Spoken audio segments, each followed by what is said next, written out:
Greetings and salutations, friends, and welcome to another episode of the ArchCast, where today I am joined by author Bruce Sentar, which, man. So I was looking around for people to invite on. I was asking other authors about who I should invite on. Everybody mentioned your name, and in glowing terms as well, nevertheless. You are supposedly one of the most upstanding, nicest guy in the entire genre here, so I'm excited to have you on. How are you doing today?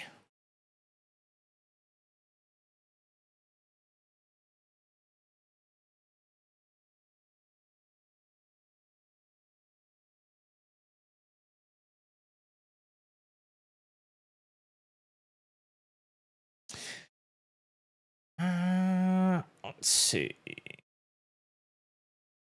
Shouldn't be. No, I can hear you. Let's see. This is muted. Try again. There we go. That should fix it. All right, can we hear me now? They should be able to, yeah. Just the internet being its usual internet-y self. There you go. Are they delayed? Or okay. Yeah, they're a little delayed. Oh, okay. Well, anyways, I'm Bruce Sentar. I started writing my first novel in 2018. I stumbled into the genre in 2016 as a reader. I read an absolute ton of books and was like, you know what? I want to do this, but I want to do it more romantic. And so I picked up my pen and I took 14 months to write my first book.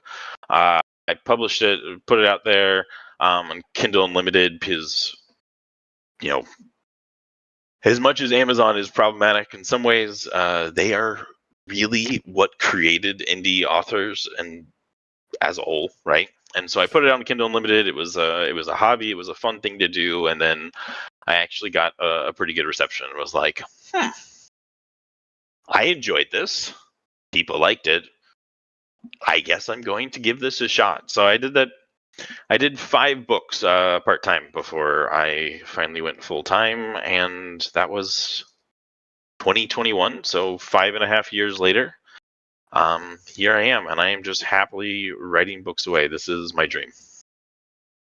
That's pretty cool. So we'll have a link in the description down below. This is your website here, brucesentar.com, which features quite a few books, quite a few series that you've made now the last 5 years. Well, 5 years since I went full-time. I'm coming up here on 8 years since I started. So it's been a long while. The genre is filling out. When I first started, it was, I wouldn't say bare, but there was definitely a hungry audience. It was underserved. And so I joined a lot of my fellow authors and I started writing roughly a book a month. I don't think I've ever done 12 books in a year, but I think I've done a couple years at 10. I know 1 year at 11. I see there. Gwumson Cruz. Oh my god, my favorite author. Bruce, I love you. I love Dungeon Diving series. I love you too. Thanks for reading. You know, that's why I'm here. And like you mentioned, a hungry audience, and that's like what I've heard also from everybody else I've talked to, was that most just kind of stumbled into this, either through reading other books, being inspired, and they're like, okay, but there's no romance in this. I'd like something with a bit more of a connection to it. I'm going to write something and see what happens, put it on Amazon, and indeed, there is a starving audience out there because... I mean, the male romance series, the entire reason why I'm doing this series is to bring some attention to that, because it just doesn't exist. Even as the female romance series is, I mean, it is overflowing with this stuff. Yeah, and I think to a lot of guys this day and age, romance is almost kind of a bad word, right? It's very non-masculine, that's for sure. Funny story about it being non-masculine. I metadata put my books as romance for men once upon a time. Not it was years ago, and I was like, yeah, that's what this is. This is romance for men. And Amazon goes, no, you can't use the keyword romance and have a male main character. And I was like, what? No, I want to write romance for guys. Like, no, romance is female coded. So like, if you put romance in, it's immediately assumed that it's a book for women. Yep. Either that or gay, I imagine. One out of two. Yeah. I mean, male romance is for women, right? It's written by women for women. Yeah, because I remember my mother is a huge fan of these like soft romance books. You know, the ones that come in like 30 pocket volumes. Entire series of this. And there's so many of these books, and it's entirely normal, entirely accepted. Everybody reads it, everybody does it. The one she's reading now is a Norwegian series called like Strawberry Children, and it's got 32 novels. So somebody just sat down, started writing this, and then never stopped. Yeah. So I feel like as a child of the 90s, romance often came with the term trashy. And when I was growing up, some point in the last, maybe even as far back as 2 decades, it kind of lost that and became mainstream. Today, if you look at the publishing industry, 40% of the entire publishing industry is romance. Number 2 comes in at mystery and thrillers, and it's like 25%. Romance is almost twice as large as the second biggest category in publishing. It is, it's just absolutely massive. Yeah, and a lot of this also definitely comes from a certain degree of starvation as well, because there was also a time when science fiction was viewed as completely lowbrow trash, dime store novels. You had authors like Isaac Asimov or Starship Troopers. My brain fails there for a moment. And they were literally sold like dime store novels for a dime, like trashy things at the newsstand, basically. And today, of course, it's one of the biggest genres in entertainment. Yes. I think sci-fi and books comes in at number 3. So fantasy, science fiction comes in number 3 after mystery and thriller. It's a close competitor. I think it's like 21%, and then mystery thriller is like 25 or 27, and then romance just blows them all out of the water, 40% of the market. Yeah. And it doesn't surprise me in the slightest, because we are living right now, unfortunately, in an age where people are becoming more and more atomized and more separated from romantic pursuits, particularly young people. So I can definitely see that becoming extraordinarily popular, and probably ever more so, frankly. Yeah, I think it's definitely always had popularity. There's definitely a huge wave right now of the romantasy. I'm sure everyone's heard of it. That's definitely another big wave of romance, but there have been other waves of romance. What I just find interesting in all of this, and you talked about a little bit at the beginning, is that while women's romance is 40% of the market, men's romance, until a few years ago, was non-existent. It's like, strangely, the enjoyment of romance, which I would say is a large part of any organism's life, we have to reproduce, was just like not entertained as an enjoyable fantasy, which I find to be fascinating. Yeah. In fact, a chat there, the Eccentric Ripper points out something very interesting. We're at a point where having a simple relationship that isn't dysfunctional is the dearest ambition of the common man. I would agree. I mean, we as human beings, want to love and be loved. So I find it fascinating that there's so much resistance on the male side of the readership to creating a fantasy around that, right? Yeah. And JC Denton for $50. Thank you very much, sir. Good evening, Arch. I'm currently on deployment, and I is filled with pain and suffering. I wish to share some of this pain and suffering by starting a new fund for both you and Lum Lum to play Wolfenstein Youngbloods. Oh, thanks. Okay, I'll note that down. Very well. So I do not get to be happy. This is entirely normal.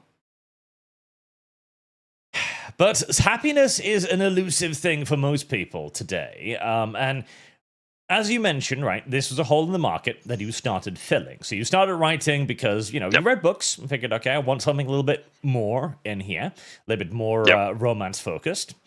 And again, yes, it has two stigmas that are big in modern world. The first is that men and romance don't really fit. And this comes from the fact that, honestly, there are two very different genres of female and male romance. They're focused on completely different things. Oh, yeah.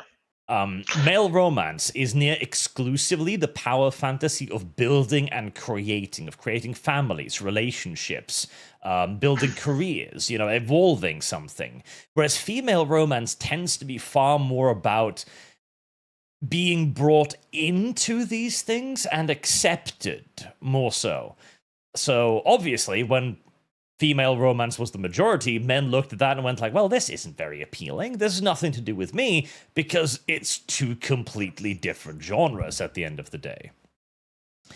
Oh, I think in one way to put it, in romance, stereotypically, right?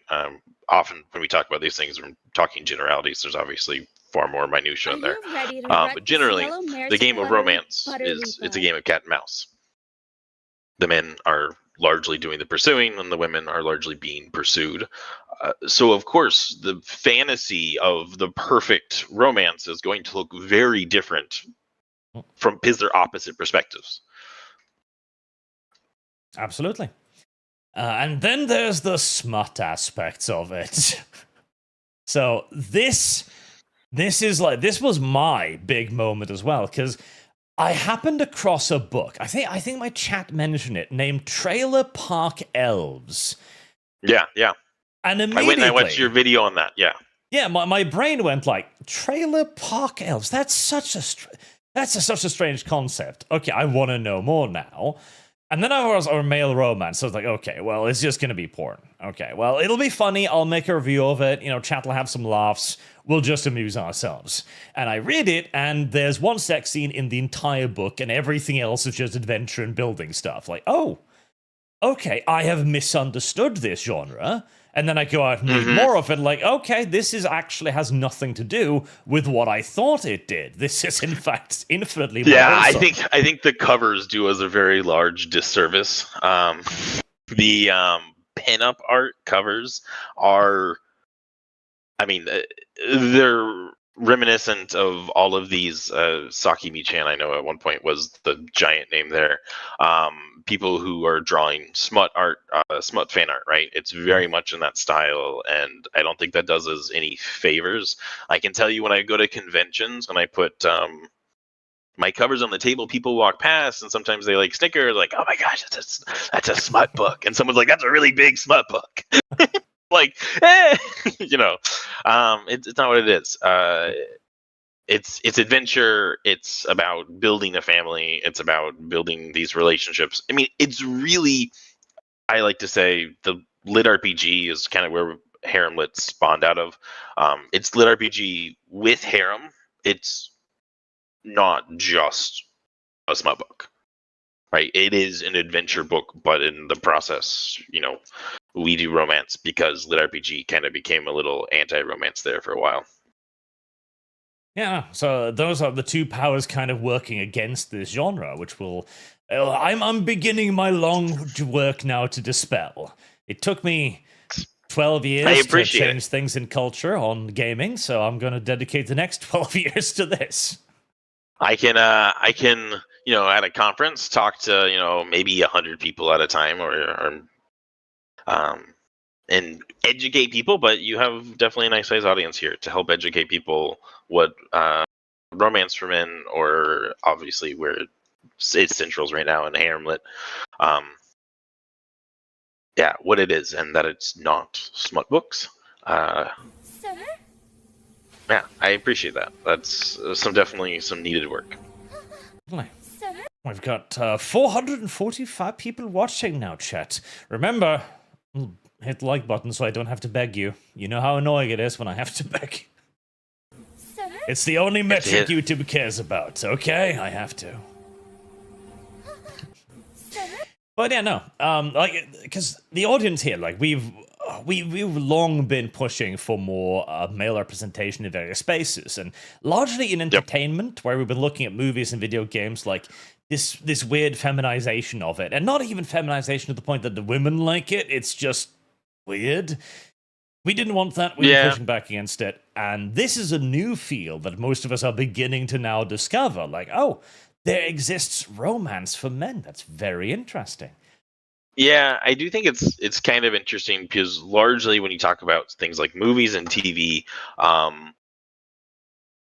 right now it's an IP pipeline, right? So you make the books get popular, then they go to TV and movies. And if you look at the last several years, I know it came up in conversation recently. Last year, it was like 70% of debuting authors were women. Not to say like anything against that, but if you're talking about what's going to come out in movies and TV in the future, right? Like the number of male generated content is definitely on the decline. And even then, the 30% of male written books, a decent proportion of them are men writing female characters. So male characters as a lead are definitely on a big decline when it comes to that pipeline. Oh, absolutely. Every author I've had, every author I've talked to, basically, have told me the same thing. Like, if you are a male author trying to get published, fuck it. You don't sound. Yeah, I have never pursued publishing. Actually, I've just done the indie route. I've never really wanted to waste the energy on trad, so I can't really speak from experience. But yeah, I hear much the same. Yep. It's just not an option. And a lot of this comes from the publishers themselves having been told by their own HR departments that nobody wants male authors. They want women authors, they want diversity and all of that. And I still don't know if that's entirely true, but at least now we live in an age of indie publishing, right? I mean, yeah. I'm sure you can bellyache about Amazon just as much as I can bellyache about YouTube, but man, before these platforms, I mean, you didn't really have much choice. Yeah, I mean, so I could bellyache about Amazon and some of their practices, but also they created Kindle Unlimited. Most data suggests that Kindle Unlimited was actually a loss leader, so they lost money on Kindle Unlimited. Mm-hmm. However, in that whole process, they created sort of the petri dish that then caused indie publishing to explode. So while I can say Amazon is problematic, they also created the job that I currently love. So I have a very mixed feeling on Amazon. Yep, very much so the same. No doubt about it. Also, Marine Oliver for $20. Okay, Arch, there's a mod of Helldivers 2 that turned bots into orcs and Helldivers into... Okay, now I'm actually interested. Should we start a fun Helldivers Xenos mod? Helldivers is a fun game. If you haven't played Helldivers... I've played it a bit, I have a vehement aversion to popular video games. Oh, okay. I've been avoiding it, but it's I think Helldivers is a great game. I've played it. I put a considerable amount of hours into Helldivers. You're not the only one. I want Nathan Cassidy for another 50. Thank you very much, sir. Woman romantic fantasy. I am the object of desire for a person who would be the main antagonist of a true crime documentary. Male romantic fantasy. I am the Giga Chad with enough stamina, mental fortitude, and charisma who can keep multiple women happy. Yes, correct. Yes. I mean, there's an interesting author, Jennifer Lynn Barnes. She's also I'm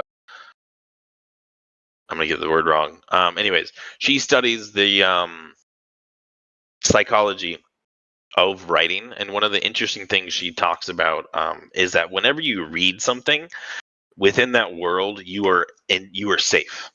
Mm-hmm. Nothing you read can harm you. And so it's a really fun place to explore what she calls safe danger. there's like a small field of this, and that it's come out of that field. And so like when you get to the women's romance, they're exploring these somewhat intriguing to them situations that are in no way, shape, or form that would be safe in real life. But within a book, they can explore them and have fun. They can be interesting and titillating. That's very interesting.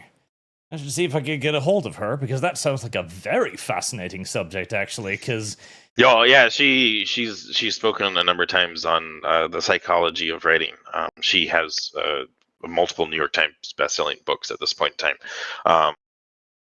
So she's Jennifer Lynn Barnes. I've watched a lot of her talks, and she's very interesting because I used to be a scientist, so interesting for me to take a scientific approach on like how do we consume writing, right? very interesting, yeah. Because I have been struggling a little bit to understand female romance, having been forced by my chat to read Milking Farm, so having that explained to me scientifically could be of use, frankly. So that leads me into a couple of the main questions too then. So Yep. Firstly, what is your biggest challenge writing, like from a creative standpoint position? What is my biggest challenge in creative? From an actual like economy of time thing, it's definitely editing. I can spit out my rough draft so fast, but then I have to sit down. I'm a pantser. By being a pantser, I do all the same things that plotters do. I just do them in the wrong order. So I write the book, and then I have to plot it after I read it, and then I have to take what I wrote in and try and form it like a ball of clay. So editing is definitely the hardest part of the job. As far as like how I write at scale and the business, the bigger you get, the more administrative things you have. So there is a little bit of a struggle there. Yeah, because that was actually my next question, and usually the more complex one, business challenges. That's where things get a bit interesting.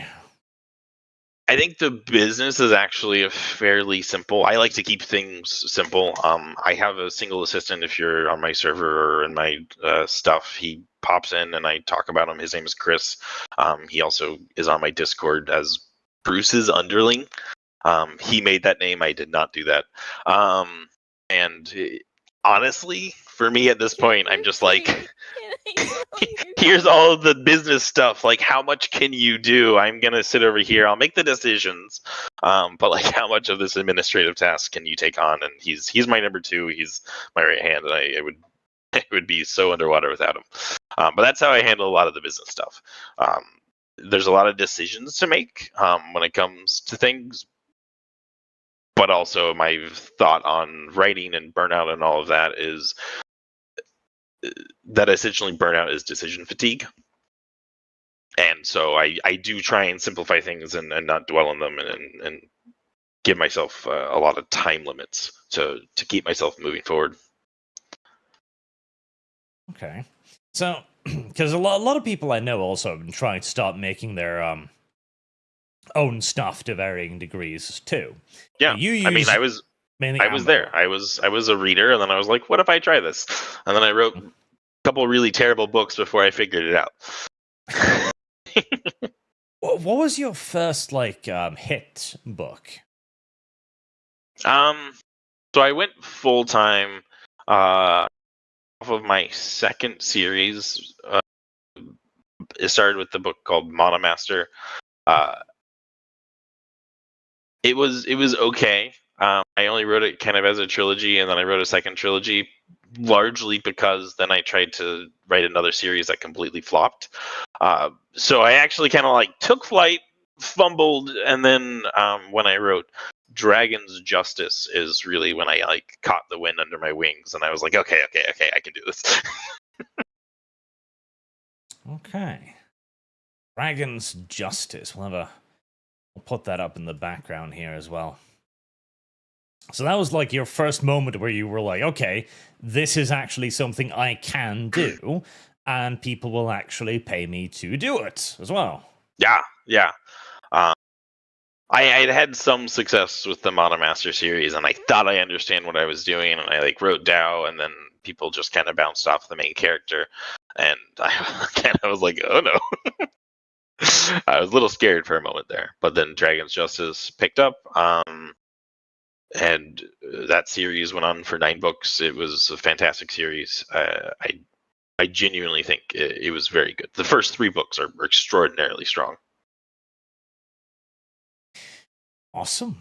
Yeah, you've produced quite a few series now. Let's see here at the top on the catalog. Is a 1, 2, 3, 4, 5, 6, 7, 8, 9.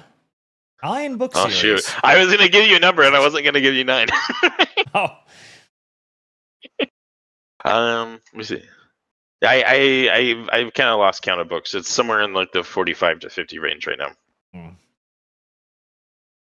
It's definitely about having a lot to produce, because this seems like it's very much so a genre that is kind of ever evolving and changing, like based on scenarios. And there's it's evolved so much since I first started writing in the genre. But like it's also a very fast moving genre. There's a lot of people and there's a lot of stuff coming out, and I would kind of say attention spans are a little short. Like if you take too long between novels, it's noticeable. So there's definitely some pressure to churn out novels. I can definitely see that, because again, I do imagine this is a very young and a very growing field. In fact, we know it's a very young field. And it's going. I mean, indie authoring as a whole is started in 2014. The first like real indie author selling digital books was like 2014. So like indie authoring is 12 years old. Harem lit or a romance for men, depending on which one you want to like talk about, is really only schismed off of litrpg and like 2019, so it was 7 years old. Absolutely. And that, of course, means that you are in a very volatile marketplace. There's going to be a lot of changes, lots of evolutions, a lot of sinking and swimming, and a lot of changes before it eventually begins stabilizing. And, well, the big question is, like, you mentioned future entertainment, like moving towards TV shows, movies, books, etc., right? We now are entering into a period where I think we are going to see damn near a decade of just remasters, frankly, because the main creative sphere has kind of begun collapsing. Like, Marvel doesn't know where it's going, DC doesn't know where it's going, the writing sphere doesn't know where it's going. Like, there's a lot of people are grasping right now to figure out where they're going. So in the 90s, because I'm a 90s kid, so I'm always going to go back to there as like my starting point. We were having so much original content. Oh god, right? Yes. There was so much. It was a golden age. There was so much original content, and from then till now, there's been a sliding scale of just using existing IP, and there's just honestly, there's not a whole lot of movies or TVs being made that haven't been sort of beta tested, and like by a prior audience in some other format.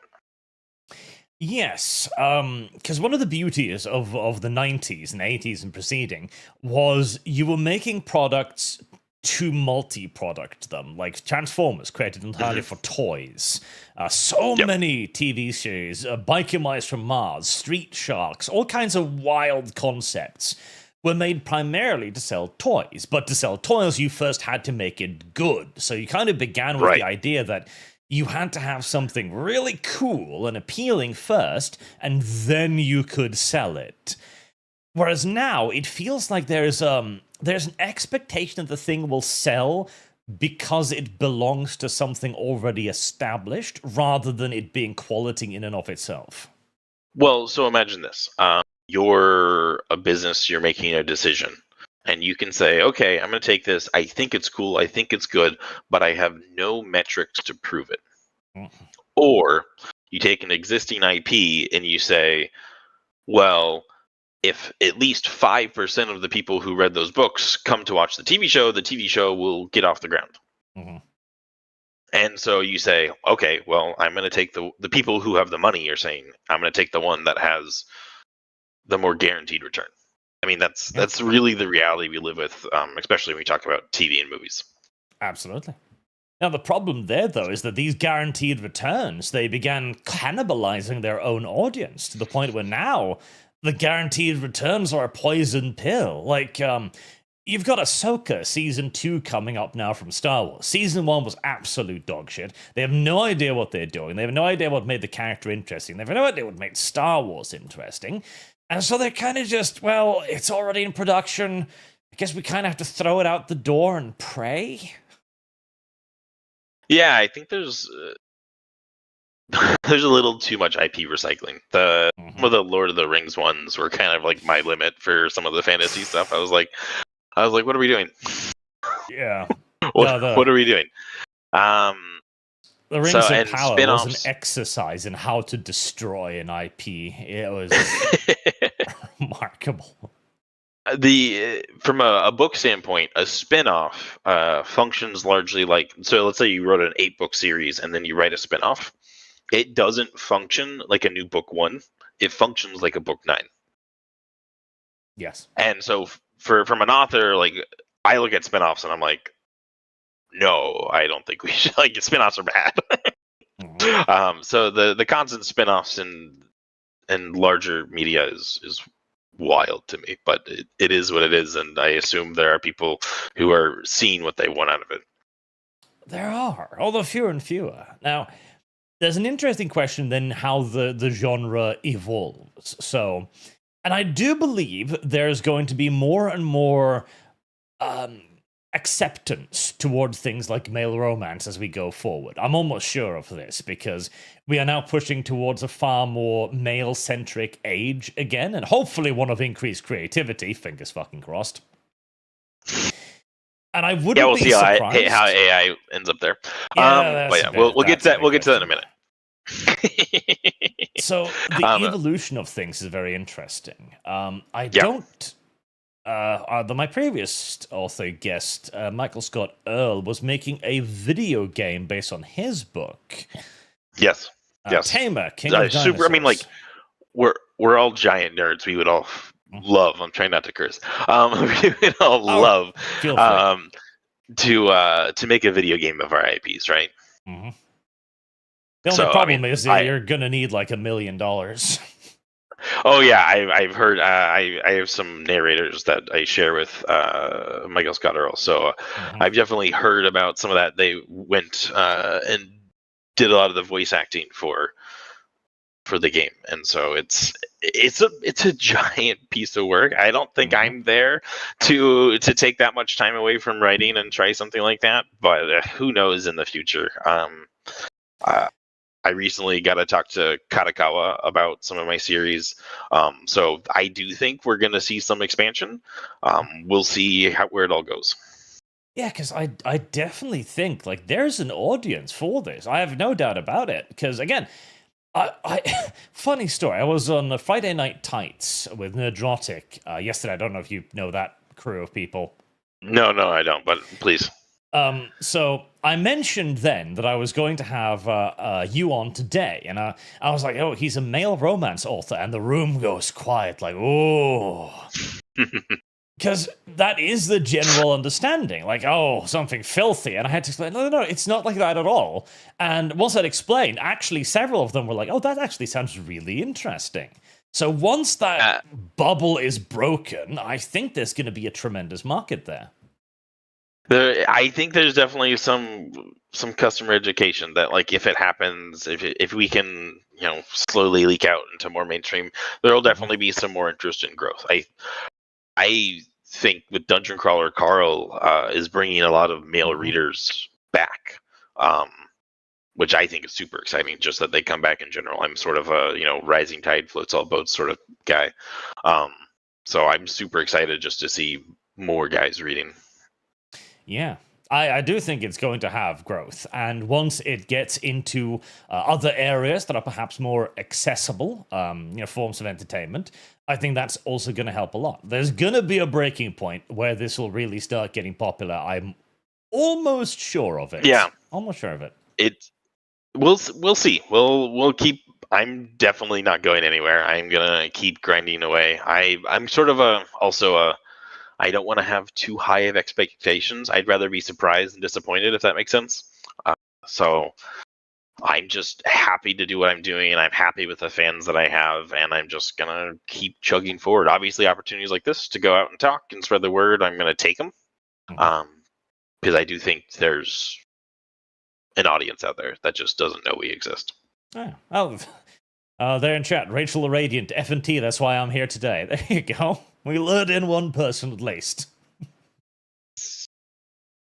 And I one of my big things that when I first started doing YouTube, I had this idiotic, naive idea that YouTube was really cool and that you could help other people on YouTube. So one of the first shows I started was a spotlight show where I took on creators smaller than myself to raise those up and go, like, hey, look at this cool guy.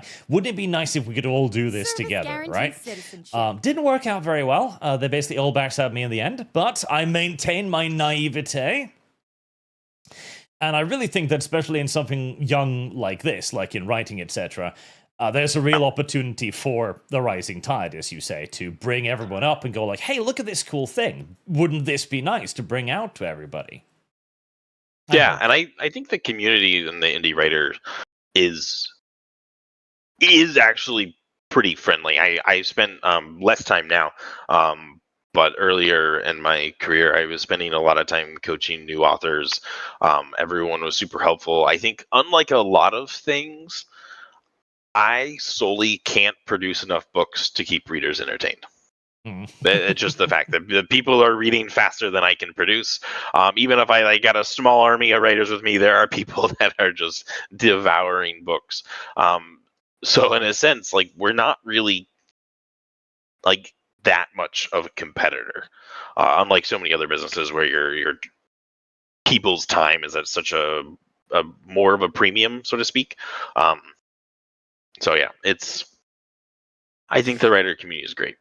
It's also it's way too easy to get too caught up in the idea that everyone's a competitor these days. Listen, we're in the age of social media and the internet. There are literally billions of customers. I'm sure there's probably niches for most people out there somewhere. Yeah.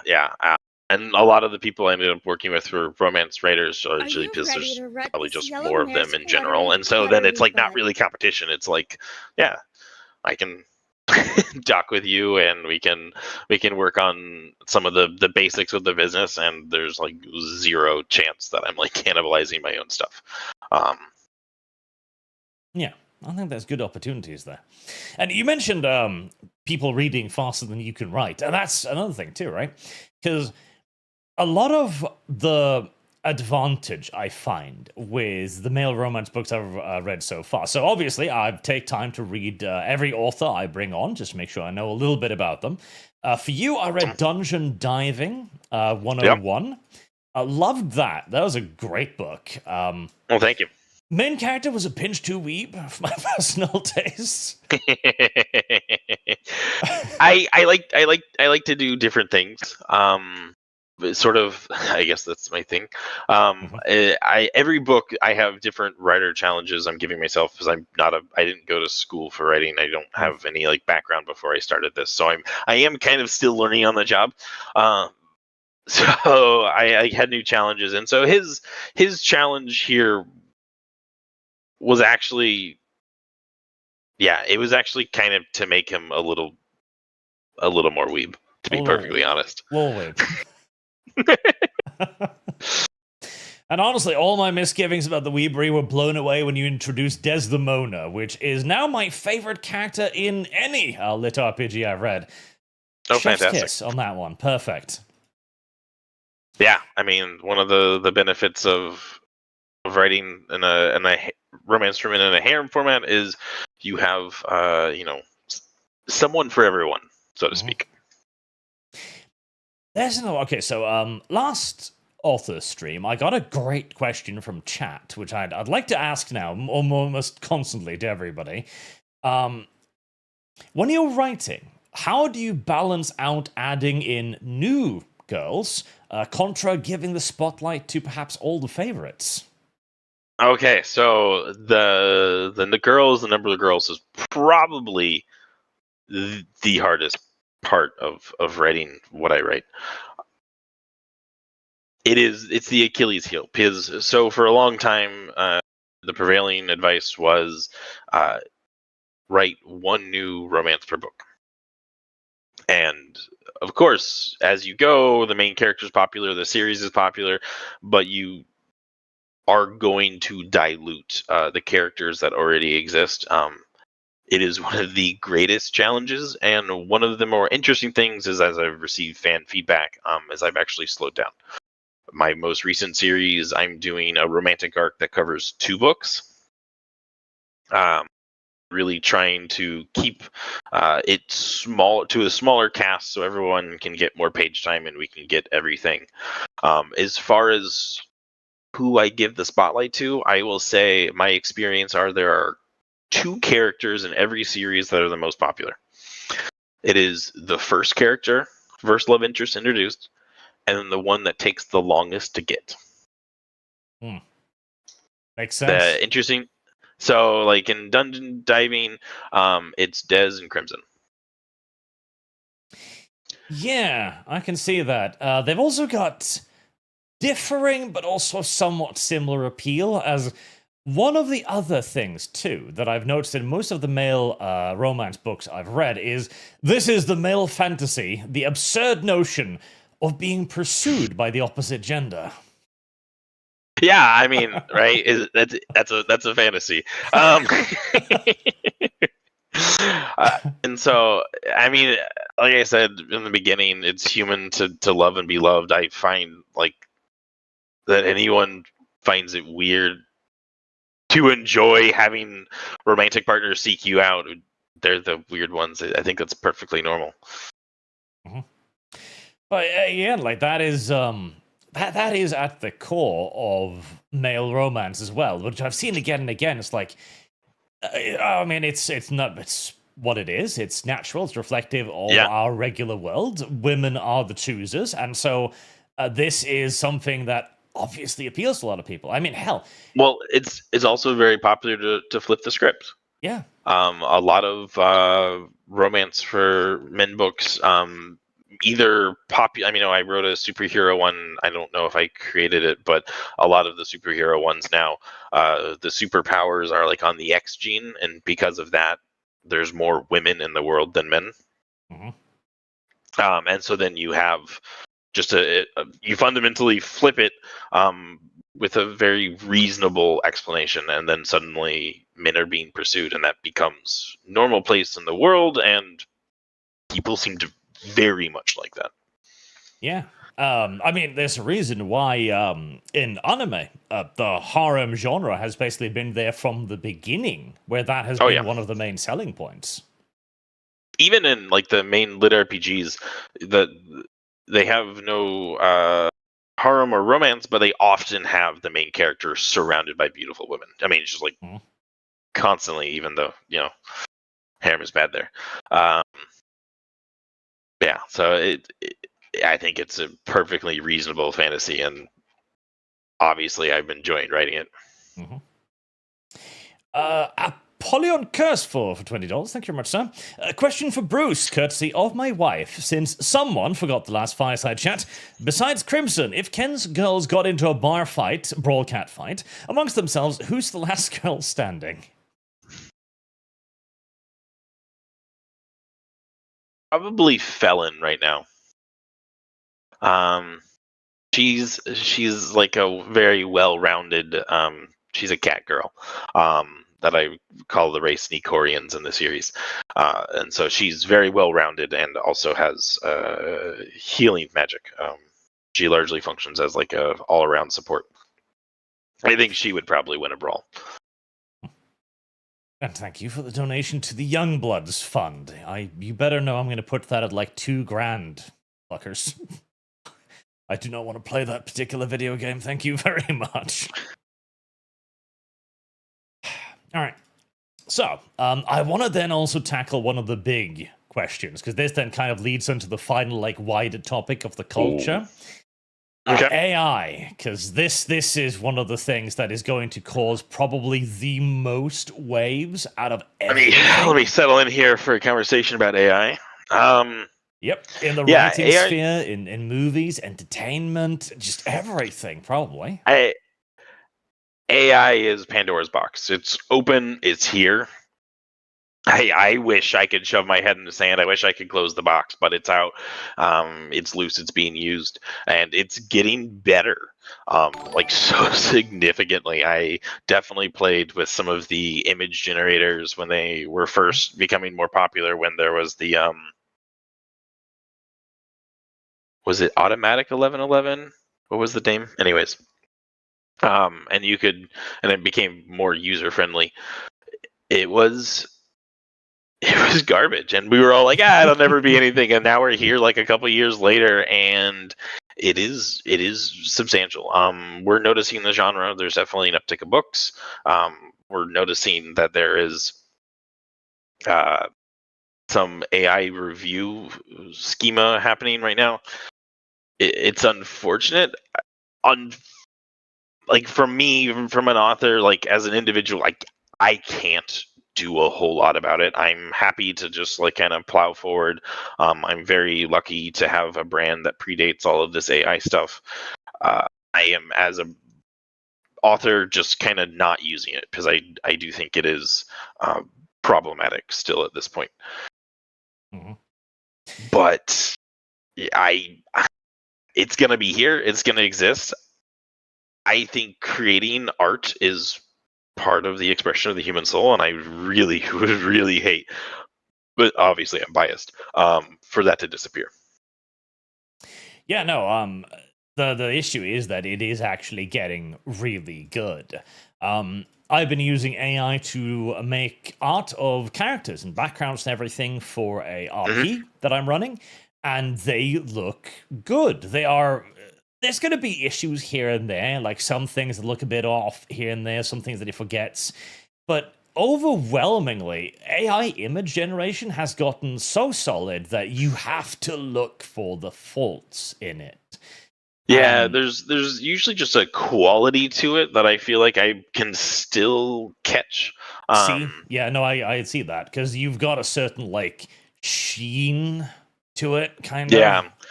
I also own an art studio, so I have some involvement with art. It's oftentimes, for me, when I look at it, it's the shadows. They're not correct over the piece. Like like there's different angles for different shadows that AI will do, because it's kind of like piecing things together. Whereas a human artist might make mistakes on shadows, but usually it is fairly directional. And then there's also weird render quality differences across varying things that just don't make sense. But yeah, so it's it's here, and it'll get better. I won't, in like 3 years, I won't be able to tell, I'm sure. Probably. It's evolved quickly. And the companies are already using it. The companies have been using it for years. Like, just the other day, DC from the Supergirl movie uploaded a little behind-the-scenes thing, and they accidentally showed there that they were using AI renders to create concept art for Lobos in the show. Like, they're already using it. One of my main companies of a Games Workshop already using it. They've been caught using it several times and then going like, no, we accidentally drew a sixth finger on the Space Marine. You know, human artists do that all the time. So I'm in a weird spot, because I would love for technology to benefit creators, that people could use it to aid their creation.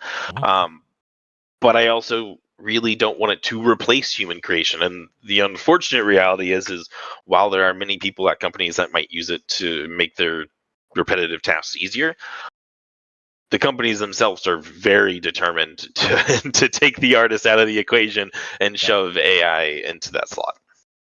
Yes. And at the end of the day, like, this comes down to use and abuse, right? There are many ways to do it. Yes.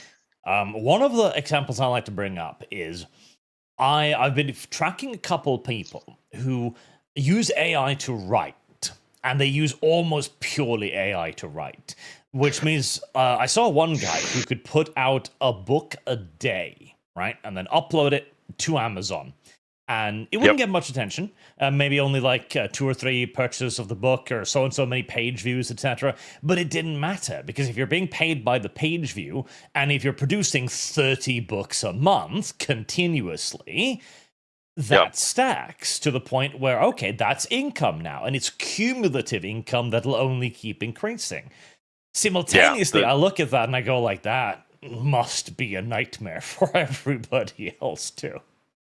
Yeah, so I have a rep at Amazon who I talk with occasionally, and the last conversation, AI got brought up, and they laid out, a number of things that Amazon is currently thinking about to try and stop the deluge, because at a certain point, they have to host all of that data. Mm-hmm.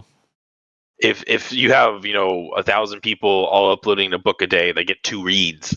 Amazon's they're spending money to host you, and you're not selling. And at a certain point, that starts to become it starts to affect Amazon's bottom line enough that I think they're eventually going to do something here. It does eventually become untenable. Yeah, I'm not concerned really about the people who are spamming books that get like, a dozen reads or whatever. Like, go have fun. My problem is when people are pumping out AI books and then they're somehow generating reviews, because there's some people have done some detailed analyses, and there's like a clear pattern of like a chunk of accounts reviewing a bunch of AI books. And so there's some more sort of organized review scheme happening. Then people are picking these up and they're thinking, oh, it's got social proof. It's going to be a good book. And then they're like, wait, this is AI slop. And then they come into social media and you see them. They're like, is everyone reading AI slop now? Are we all okay with it? And they're like legitimately concerned. And it's like, yeah, that's a problem. Yeah, and actually, Simply Green in chat there brings up an excellent point. It is far more efficient for Amazon to host fewer books than that sell better. And also to host fewer books than to make sure they sell better as well, because this is the problem that'll come in the long term, right? Because ideally speaking, I would like a platform where some guy can write out his fantasy novel, right? His thing. Maybe it's terrible. Maybe he uploads it, 12 people view it, that's it, right? So he tried, didn't work. Okay, maybe he gives up, maybe he makes another one. Maybe it's better, maybe it's worse, so on. I want the option to try. But if you get enough people abusing the system with just garbage manufactured by an AI, what's going to eventually happen is that if Amazon is going to start closing that valve precisely to fight this off. No, and there's definitely been a lot of talks about how to close the valve and how to do it in a way that keeps real authors coming to them and producing things. But also, how do we stop AI spam? Because it's definitely a problem. Yeah, it's very hard too. Nathan Cassidy there in chat says curation is going to be needed, and like, yes, but how the we're already in a curated market. When it comes to the book world, more people get their next book by watching someone on YouTube or TikTok, or going to social media and looking at recommendation threads. More people get their next book like that than simply browsing Amazon. Also, browsing Amazon is like broken. I go in there and I try and search for books, and I'm like,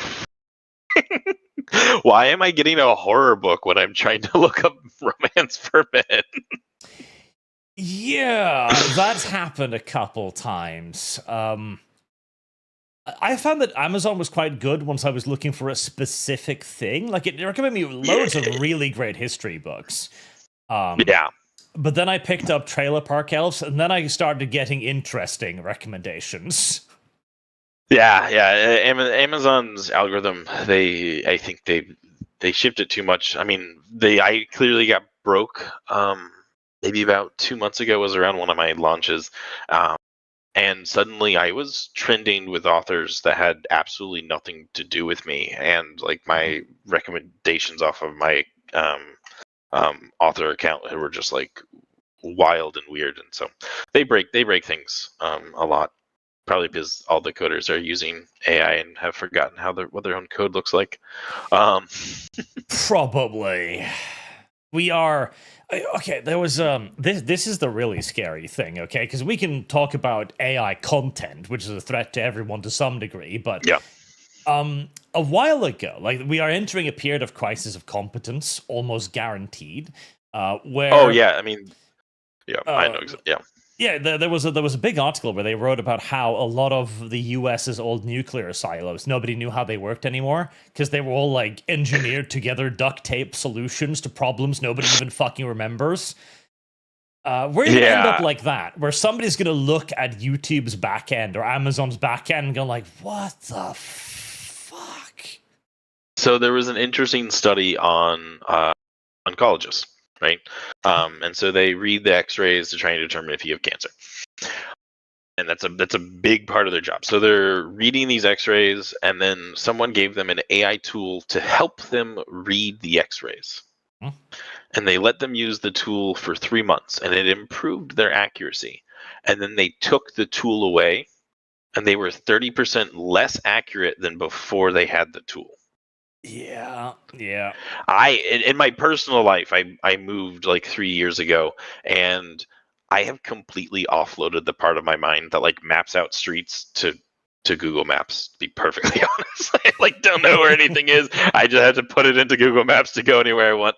And it's fine. I live that way. But I also recognize that every time we put AI in to do something, there is a significant loss of like the human ability to do it ourselves, like if it were ever taken away. So it's interesting. It's also a little dangerous. It's like being slowly boiled frog in a pot situation, because then like imagine me, I don't remember where anything is, and suddenly they're like, actually Google Maps is now a paid feature, and I'm like, well, what are you gonna do? What am I gonna do? Either gonna learn maps or pay $5, and then $5 doesn't seem like much, but when enough of those things happen, it matters. So it'll be interesting. I see a lot of people talking in chat about AI editing versus AI generated, and I want to speak on that real quick. AI generated, don't like. It takes, I am obviously very biased as a writer. It takes the human soul out of the creativity, out of the art, and I don't like that. And it's also severely opens the door for abuse instead of use. Now, AI editing is a weird situation because there's definitely, I think, some use cases where it might be effective. I recently saw someone basically generate they asked it to copy edit or proofread, and then they generated a document with like the markout document in Word from AI, and I was like, oh, that's so cool. And then you could go through as a human and like double check it. I thought that was actually kind of cool. I'm not going to do it, but I saw that a use case and I was like, that's cool. I don't know. The more it's generative, the more I think it's ripe for abuse. So I am kind of a little okay with AI edited, but it's again like if I give the stamp of approval, then like if you give the stamp of approval, then it just feels like someone is going to take it too far. Yeah, no, I absolutely see it. One of the ways I use AI, because I'm working on my own fantasy and science fiction settings, because gotta make something, right? And one thing I use the AI for is bouncing ideas of it, because I present it with a concept and go like, okay, here's how this thing works. What do you think? Expand upon it. And it basically then goes like, okay, so this is my base assumption. Here's a dozen other things. And I go through them, go like, okay, that makes sense, that can work then, that's nonsense. And it's actually helped me a lot finding blind spots in my own lore writing, because it'll point out things like, well, why do they give a shit about, like, I've got a spacefaring species that really like conquest and plunder and the usual fun stuff, right? And the AI was like, hold on, if they can travel through space, they can mine whatever the fuck they want, so scarcity isn't really that much of a problem anymore. Why do they give a shit about gold? And I'm like, okay, that makes sense. So now I have to find a reason for them to like gold that is bound to the spirituality of gold and the point of taking it, rather than the metallic value. It's like, okay. Yeah, I mean, gold's also like a wonderful conductor.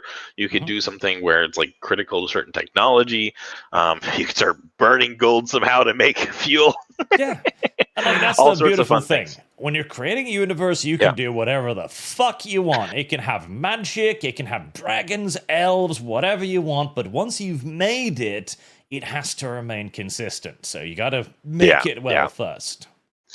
Yeah, I played with AI before where I ask it to pretend it's a writer's room, and I've given it several personas that are supposed to focus on different parts of the story, and I then like tried to workshop a story with it.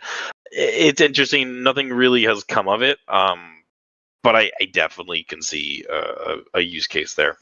Yeah, no, it has helped me a lot, because whenever you're making something big, you get blind spots where you're like, okay, this is how this works, and you haven't really thought it through, and then something pops up and it's like, okay, does that work? How do I make it work? Do I need to change it? And back and forth.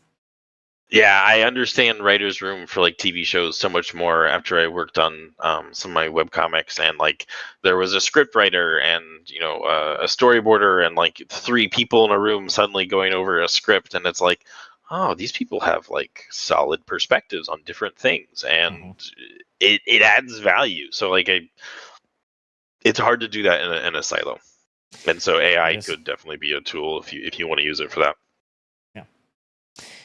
Philip Fonoff on Kick for 2,000 warp tokens. Hello, Arch and Mr. Sentar. Arch, if you manage to get an interview with Miss Liz Barnes, make sure Amalgamite is present to discuss the great fancies. Liz Barnes. Was that the Jennifer? That was the one the psychology of writing. Yeah, I shall try. Jennifer Lynn Barnes. I shall make an attempt, and we shall see. We shall see. At the end of the day, chat, I am but a small YouTuber. I can only pull so many fishies out of the water, but I'll make an effort. And Archimedes, Centaur, what's your opinion on GTA 6 and more Youngblood donations? Why is this so popular all of a sudden? I don't know what Youngblood is, so I'm very curious too. GTA 6, is there a controversy that I'm not aware of? Well, there's quite a few controversies. I feel like GTA 6 has been in the works forever. No, is it? Yes, it has been. I think the biggest one is probably what it's going to do to gaming overall, because it's going to release at, I think, was a $80 price point, pre-DLC, pre-etc. And a lot of people are worried that that's going to make everybody else think, like, okay, well, we can release our game at $80. Well, I mean, GTA is like a giant game, and hopefully it's like Skyrim level replayability, right? So it'll be interesting. I will probably play GTA 6 whenever it comes out. I did see something that wanted you to like, it was online only because you had to upload your ID for it, and I was like, that might actually make me not play it. But I don't know. Well, we'll see. Most video games, I let them go out for a couple weeks because I'm not in a rush. I usually am playing the most recent Path of Exile league, and then I decide if it's going to be good enough for me to step away from Path of Exile. Fair enough. You get into the pricing stuff, and I actually was decently upset when I learned there was some sort of pricing fluctuation that Bethesda was doing behind the scenes. They were trying to use your customer data to determine what you would pay And so they were like raising the price. Like I saw that, and I was actually as a customer, I was like, "You gotta be kidding me!" I mean, it's a logical next step. We've already got region-based pricing, which I'm fine with, because the reality is, okay, a person in Angola isn't going to have as much money as a person in America, so all right, fine. But targeted pricing per person, oh. And in the end of the day, that's another problem different from AI is that they have too much data on everyone. It's scary. Yeah. I can see Bethesda doing it, those little fucking pricks. I think it was Bethesda. I could be wrong. Maybe maybe I just am a Bethesda hater. I mean, they've been trying to monetize their stuff for ages. Like, I played Starfield and I was so disappointed. Oh, it's terrible. It's not a game. There's nothing there. It's just like a framework of something. Okay, I see a question for me here. Can I recommend one of my books? I'm a terrible salesman. Of course, but I will say people's generally the two favorite series that people like are Dungeon Diving 101 or Ard's Oath. I will say Ard is a little bit of an asshole. He is supposed to be written as an asshole. He rides the razor thin edge of asshole and acceptably sarcastic, and oftentimes waffles on that razor edge. So if that's not your thing, don't read Ard. Otherwise, Dungeon Diving it's pretty great. Or if you want to go back and see where I came from, I think Dragon's Justice is probably really what put me on that map. So that's a fun one too. I definitely do think chat will appreciate some recommendations. Definitely. What are you working on now, actually? So I am currently finishing editing Returner's Defiance 7. And then I have Dungeon Diving 304. I'm probably about 30,000 words through the first draft. I write 3 series in rotation. So Dungeon Diving is still in rotation because that series is unfinished. Returner's Defiance has 2 more books in it before I'm going to finish that series. And then my newest series is called Escaping Gravity, which you might like. It is sci-fi. Odyssey, there's only 2 books in that series out so far. But it's a good one. I'm really excited with that one. I did a little bit of a self-study on One Piece and One Punch Man to really look at how they do side characters, because I really wanted to try and strengthen my side character game, especially because in romance, it's often more about the love interest than it is the main character. Sci-fi book. I might check that out, yes. Yes. It's fairly low power level, save for one of the girls who's like a cosmic horror. Because of course. Yeah, so the book starts out, and guy he's working for a private space company. In today's day and age, he dies and finds himself waking up in the future in the body of sort of a young space noble, and he just wants to get the fuck out. He doesn't want to do any of this stuff. He wants to go to space. That was his dream his entire life, working for this private space company. So he wants to get to space. So he gets up and he just nopes out, gets on a ship that is derelict, only to find that there's this race, this singular living race on it that is a kill on sight throughout the entire universe, because they are absolutely terrifying for a number of reasons. And then they make a pact, and then he's off to go explore the universe with a very dangerous crew member. I like it. I might check that out. I think so. That's very appealing. Dangerous women are the best kind of women. Yes. Oh, yes. And you would like any book that has lots of logistics? Yes, as Infinite Wanderer there says, Arch will like any book that has logistics. I do like logistics. I do like my logistics. I spent, I think, a week autistically figuring out how planetary invasions would work in my setting. And basically, the answer is you're going to need really fucking big ships. Really stupidly big ships. And I do enjoy that. It's a weakness of mine. Now, since we've talked about AI, I guess we can expand this into the wider cultural topic as well. Because we talked a little bit about like the future of this, where it's come from, the origins, where it might be going. Social acceptance and societal acceptance, which we briefly touched upon already. That is going to be one of the most interesting ones going forward, I think. So this is first and foremost going to be a messaging thing too, getting information out there. Yeah. Getting information out there, messaging, I generally think romance for men and haremlit are the wrong word to carry it forward. I do think like gosh, I'm yeah, even as a writer, I don't have the right term that'll just catch, whether it's like dude mance or like something like that would just like, well, it just make it different, because like genderifying it with like romance for men is gonna like tweak a certain number of people, and then it's also, I think, a mouthful. Haremlit, I think, is harem itself just has too much the harem part has too much negative connotations. It is too much negative burden on it. In my head, the best word I got for you is dude mance, that people would carry forward and make it something that would be more acceptable. So I do think branding wise that's there.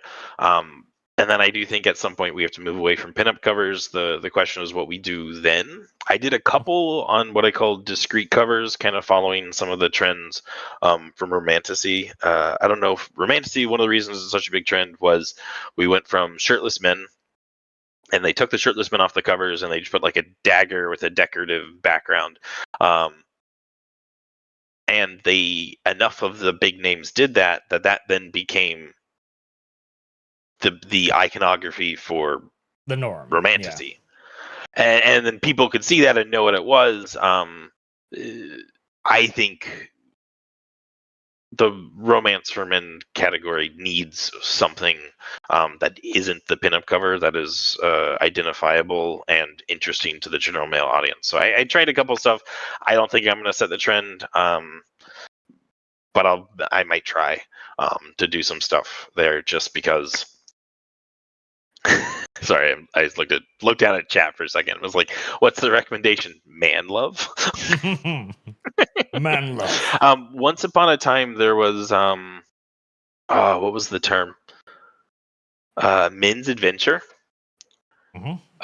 Was sort of a low key romantic or men's adventure that then had romantic side plots. And so like that existed, but that was a I don't know how old that was, but it was a category that men's romance kind of popped into on like the there's a terminology for all of the book categories. So like a specific category that like someone somewhere has like determined these are the categories you can put your books into. And there was one that was men's adventure, and no one was basically using it, and like romance for men kind of slid in there, and they're like, oh, this was actually kind of maybe like the progenitor to romance for men, because it was not drastically different. I see the other suggestions, heteromancy. Bromance, we can't do bromance.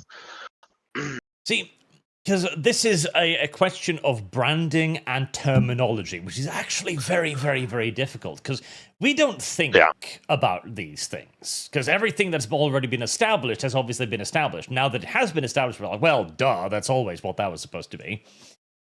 But it's really, really difficult. Really difficult. Particularly it is really difficult trying to define something new.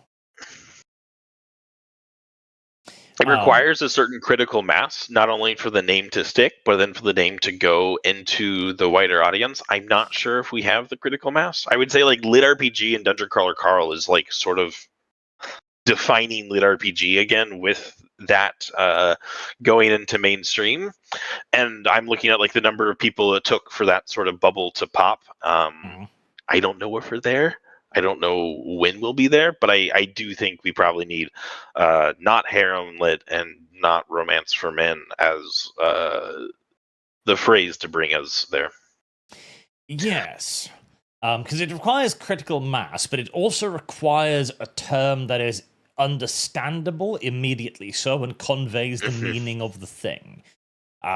Yes. This is a problem that my side of politics have been struggling with for quite some time now, where we're not conservatives anymore. We've evolved beyond that, but we're definitely not necessarily liberals either, nor are we traditionalist either. So we have to define our own position entirely from a new perspective.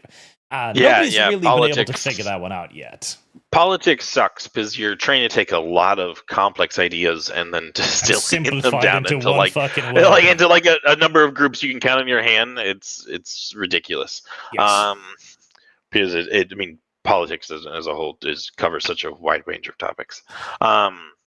But so does this too, because this is multi-genre. You've got fantasy, you've got science fiction, you've got all kinds of different approaches. So you've got to kind of drill down to the core of it. Yeah, they're all sub niches within the whole, and I think you could kind of lump them together mostly because a lot of other things are male oriented, are allergic to romance. Mm-hmm. Romance is a poisoned word. It's going to be very difficult to reclaim that one. Yeah, I definitely can't reclaim the word romance itself, because that is at this point so female colored that there's just no way to really bring it back. Yeah. It's very feminine coded at this point. Yeah, so how do you take that, like, the identification of romance and then like make it more male recognizable? Which is why I said dude mance. I see someone saying romancing the Chad. I think it would be better to call it Chad mance or something. But then Chad also has a lot of baggage. Honestly, I think it's gonna have I would say it'll have to be something with constructivism in it, like building something to create something, because that, as much as the women are a core part of what makes male romance different from female romance, I have no idea what that's going to be, but yeah, it'll be interesting. I do think the branding isn't there yet, but we'll see. We'll see. When I started, it was a tiny little genre. It was actually attached to litrpg, and then we got kind of cut off, and I've watched all of the social media spaces, all of the stuff around it, like 10-15x in my time here. So I have a very positive outlook for it. I think it'll continue to grow. Almost certainly. So branding, definitely, that's going to be difficult, and to get it out there is going to be a challenge. Now, once it begins to seep out, and I do think it will, because, actually, too, to challenge you a bit on the pinup cover ideas, because I suspect your primary audience here is going to be fairly young men, although that is going to expand a lot more broadly, particularly in the current age. And, I mean, looking at manga, there's damn near not a single male-oriented manga or anime out there that doesn't have a gravity-defying pair of tits on the cover. It's a very easy way to communicate the point to the young man. Yeah, it's kind of the interesting thing where, like, in the romance space, the male chest was a very, all the Bondus rippers were very easily identifiable.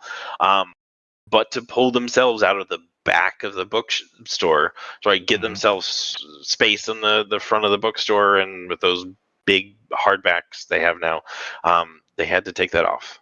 Yeah. So, I mean, just for a English-speaking audience, you just kind of have to.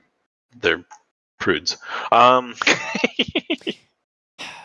you got to do that, or you just got to change the culture.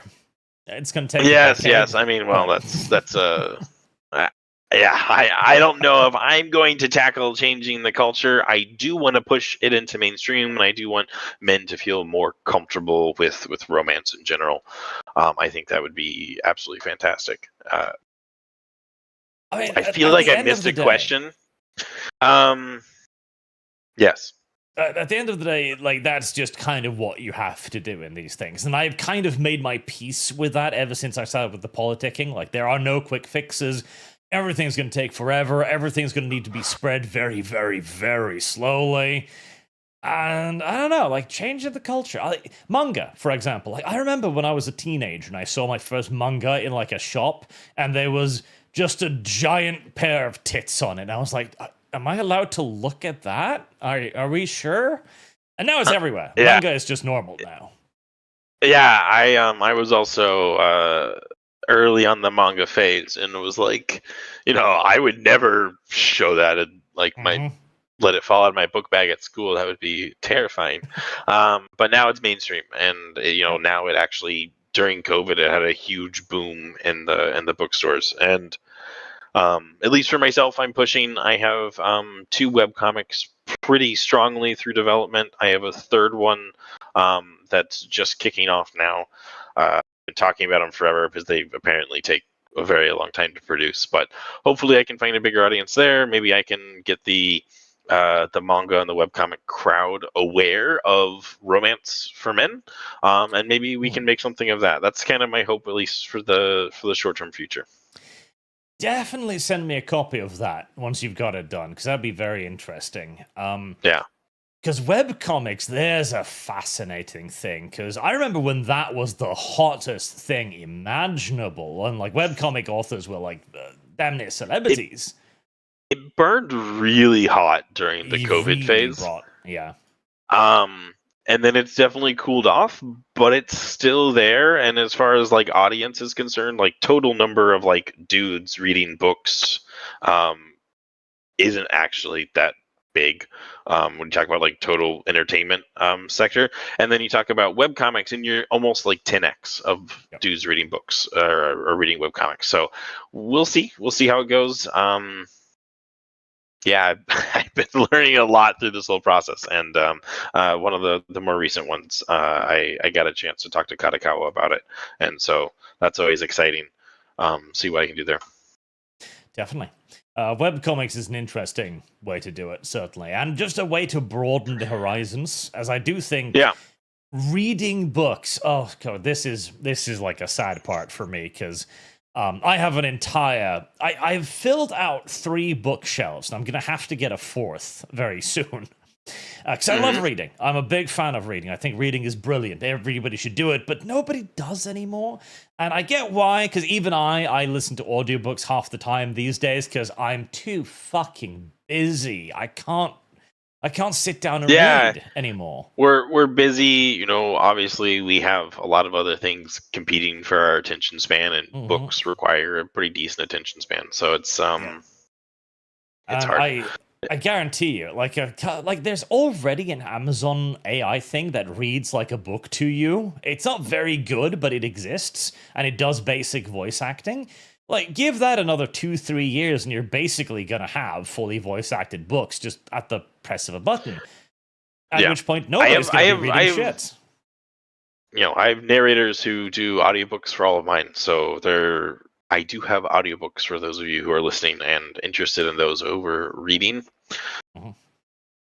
But for me, webcomics, actually, giant nerd dream is one day to get an anime, and webcomics have started getting made into animes, right? Obviously, Solo Leveling was the first big one, but after Solo Leveling, the 2 giants of webcomics, Tapas and Naver, are then like, oh, we can turn webcomics into anime, and they're like going full steam. There's like 40 in production or something right now. So I saw that.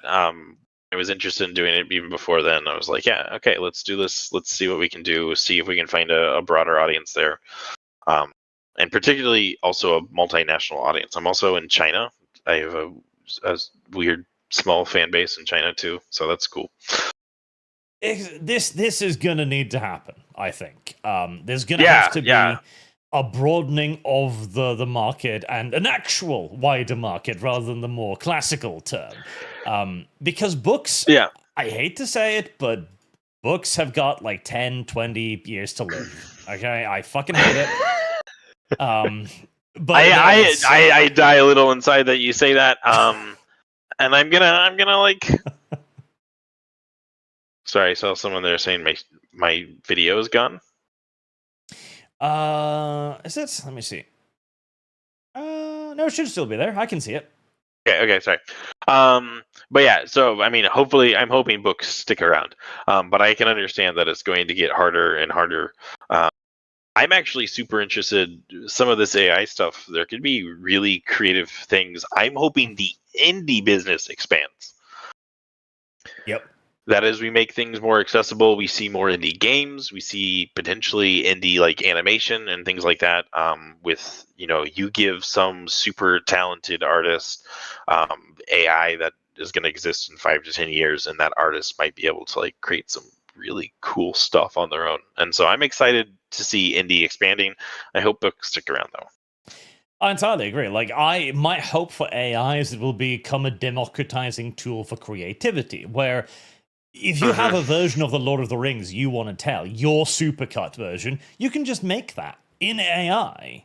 And then there'll be 100 versions of Lord of the Rings, each one specifically tailored towards a casual audience, a hardcore audience, a pure translation of the book audience, etc. I want everyone to be able to create their dream. Weren't you just saying that we're doing too much reusing IPs? Listen. Now you want 100 Lord of the Rings. I've seen what the mainstream is creating. I've given up on it.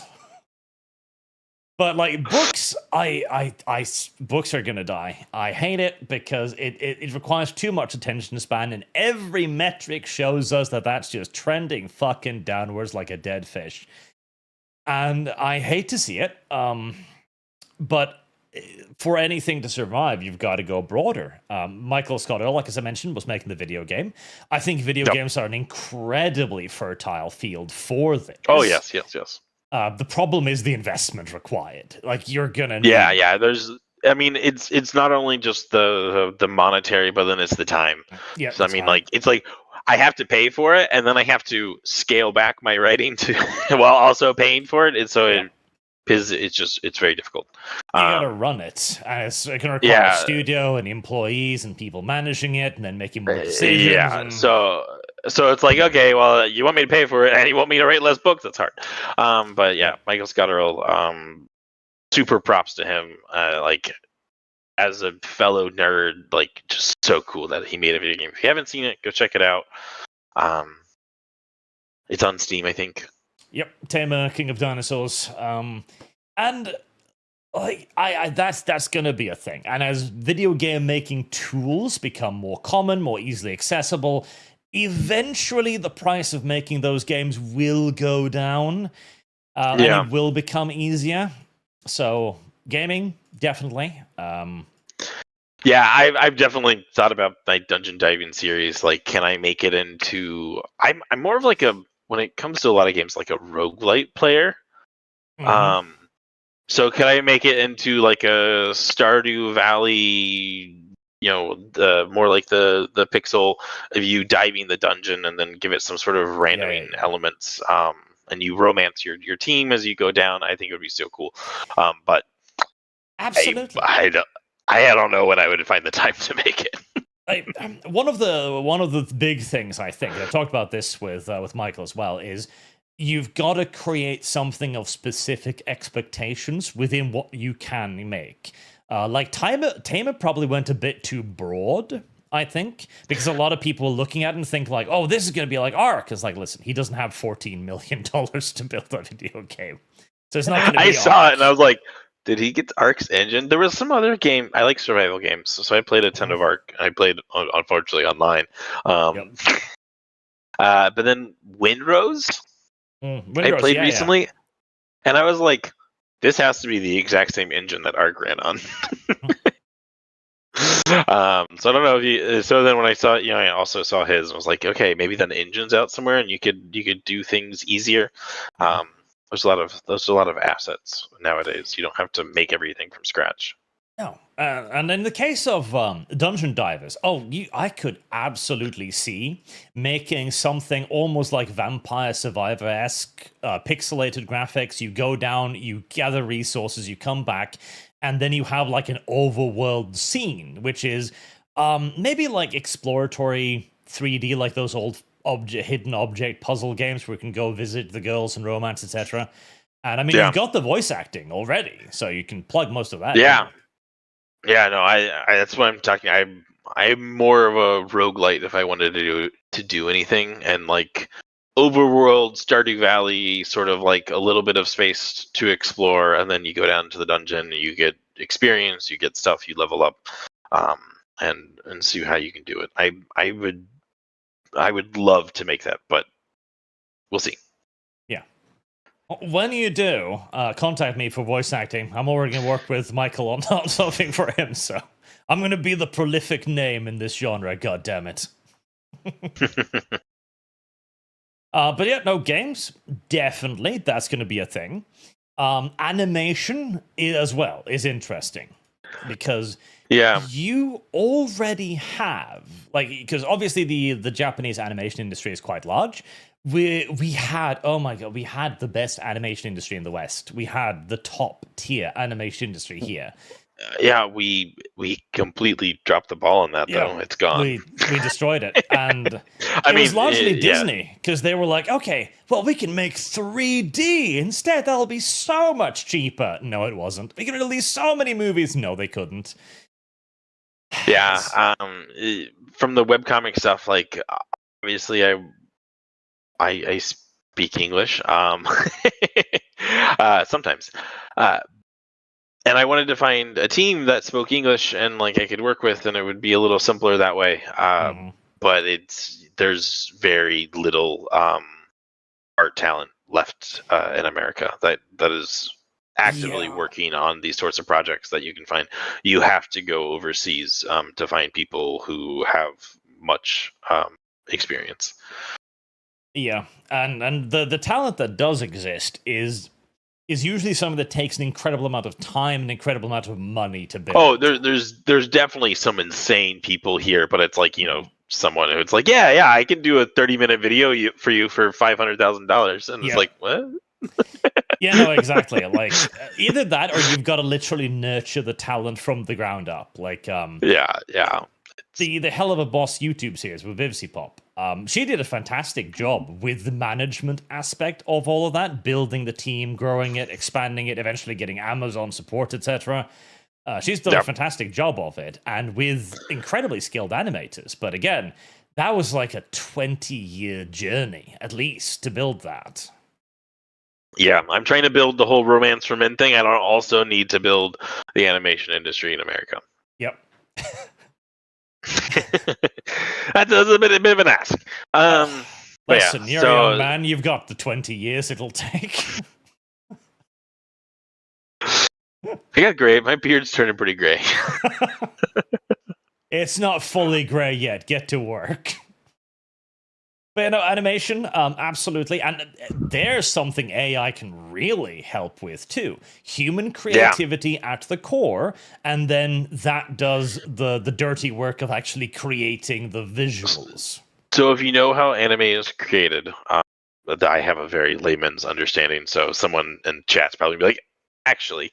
But my understanding is largely there are keyframes. Correct. And there's a set of keyframes, and I don't know the exact number of keyframes per minute, but the actual ones it's like 1/10 of the frames are keyframes. Yes. And then there's all of these individuals, and I look at that like you have a substantial opportunity for an artist to do all the keyframes, use some AI assistants to help all of the grunt work of the frames in between. And like that's the kind of use for AI I think would be super cool, so that it would allow potentially indies to start creating their dream anime. Yes. By themselves. I would love to see indies enter some of these fields that have been far too difficult because they just require too many people. And that to me is kind of a valid use of AI. As long as like the keyframes, the story is human made. Yeah, and you've got huge variations there. Like you have Invincible, which is a big animated hit. They're lazy as fuck with their animations, incredibly so. Then you've got something like X-Men 97, which is actually pretty damn well animated. But you could easily use AI for this, absolutely. I mean, because the old style too, man. If we had the talent from the olden days, my understanding is like the 90s Disney animated stuff had like a ton of frames per second. Oh god, yes. There's a fantastic book about the Jungle Book animated movie. Because that was revolutionary at the time. It was animation quality, the likes of which nobody had seen. And you can tell the people who are making it are like blown away, but like, my god, look at what we can do. And they're having so much fun creating this incredible masterpiece. And a few years later, Disney's just like, nope, fuck you. Yeah, and it's also the other problem I have, because I've obviously had daydreams about trying to make my own anime, and how would I do that with AI assistants? The artist needs to walk away with whatever AI generated tool. So like if I took an artist I'm working with right now, on some other things, and I took them and I used a bunch of their art and we worked together and we made an anime, I think the ethical thing would be like, okay, hand them whatever like AI Laura or tool you made with their art, and like let them walk away with it, and they can bring it back for other projects, but ultimately I really do think it shouldn't be owned by the company. I'm also probably going to fail because I'm going to try and be too ethical with some of this stuff, and too nice to artists, and there will be people who are far more abusive who will always outcompete me. It's just kind of the way of some of the business stuff, right? Yeah. Honestly, the way I want to see this continue in my dream world is basically, I'm going to take a page out of the Communist Manifesto on this one, on cooperatives. I want to see people come together and form their own little groups and go like, okay, we're going to make this stuff, we're going to use the tools available, we're going to make it good, and we're all going to own a piece of it. So obviously you're going to have the IP holder who's like, okay, well, I own dungeon diving, for example. But we're going to make this anime. I've got 3 people working on it. They each get a percentage of the total. Yeah, there just needs to be a platform. I don't know if YouTube is really suitable for this. Otherwise, that's probably where it will end up. Would be. The problem is you kind of missed the train by 5 years. Well, no, I was going to say there's the by Rooster Teeth RGBY. Was that what it was called, or did I get the initials Ruby, wrong? Yeah. Yeah, that was, I think, super cool. That they like kind of indie made it, launched it on YouTube and their site, and then like eventually made it to other places. I don't, like I said, I think YouTube is not the right place. It's not the right time also for YouTube. But if there's something that comes out, I would love for micro studios to become a thing, and like a little more power to the studio, because when you get to animation, there's this, I'm sure people in chat have already heard about all of this, but the animation studio is kind of the bitch of the relationship when it comes to making the stuff, and it's just unfortunate. So that's why I want indie or some sort of micro studio to start doing things, because I just think if people started loving what they made more, we would see much better art. Yeah, and there are a handful of studios that are doing that now. Of like proper smaller studios. The Hell of a Boss thing was, of course, the biggest success out of this. Space King is another one in the 40k space that is going quite well. There is a market for this on YouTube that can be profitable and pay for itself, both through ad revenue and merchandise, particularly merchandise. And in your case, obviously, you can go like, oh, you like this? Well, guess what? I have a book series. Guess what? I have a bunch of other series. Yeah, you talk about volatility at this point for me in my career. Yes. The backlist, there's just so many books, and people are working through me at all times. Yeah. And so it works pretty well. The difficulty is with YouTube, you're always rolling the dice. You could make the highest quality, most awesome stuff ever made, and 3 people will watch it. And you could take a picture of your dog shitting on the carpet, and it has 1 million views. Well, it's also the thing where, like, if you're an IP owner, if you're a micro studio and you can build a reputation, then you can start launching things with probably a little more consistency than that. So it'd be interesting. I I want more indie creatives. I want indie to step away from just the book space, and I want to see significant number of indie webcomics, manga, of video formats. I would just absolutely love to watch the arts have a little more democratization. Yep. And that's going to be necessary. I absolutely think so. There's going to have to be more creative stuff around it. It's going to happen. I think the tools are coming into place. It needs a site to do it, but that'll happen. Someone will realize they can make the money. And I just think that this IP regurgitation we're seeing coming out of stuff lately is going to bore people enough that they're going to look elsewhere if it occurs. I agree, because again, like I said, I think we're entering now an age of remakes, where the only good stuff that's going to come out is a company is going to look at an old IP and go, well, our space lesbians didn't work out this time either, so what about we just remaster the Transformer movie and just drop it on the market? And suddenly that sells more than their entire fucking Star Wars series. And they go like, oh. Well, I mean, it's not even that it's going to sell more than Star Wars. It's just that it's safe. Yeah. Okay, we can put this much money and we can make 1.2x of it if we just redo Transformers. Yeah. And that's going to be the safe money making, and the people, that's what they want. And the companies are going to spend like 5-10 years just doing this because it's how they earn money. And right now they're in a hole and they need to earn money. And yeah, I mean, I hate how much of the world runs on earning money. As an artist, I think we've, for a very long time, put the businessmen in charge of the art, and that's a problem. And they're going to start earning money. And, I actually applaud it. I want some of these companies need to learn a quick lesson about just going back to basics. But eventually, people will get bored of that. This is the wheel. This is the cycle as it keeps on going. And we'll need something new. So, Romance for Men will be the new thing. We'll rocket into the market and we'll be like, yay! We're here to save the day. There probably will be like a breakout at some point, like something that smashes out into the mainstream. There'll be a breakout. Like I think kind of the barrier to mainstream has kind of been weakened with the Dungeon Crawler Carl explosion. Mm-hmm. I think with that sort of mainstream's eye has now come into lit RPG. It's certainly come in the publishing space. Oh my gosh, if you're even not Romance for Men, no one touches that, but everything else in this space is getting picked up by the main 5 publishers, right? So now it's kind of like we weren't touched because we were like lit RPG was nested inside of sci-fi fantasy, but we weren't touched, and now we've kind of cracked open and the big 5 publishers have reached in and scooped out lit RPG. So now we are attached to lit RPG, and maybe that we're closer to the surface, so to speak. Possibly.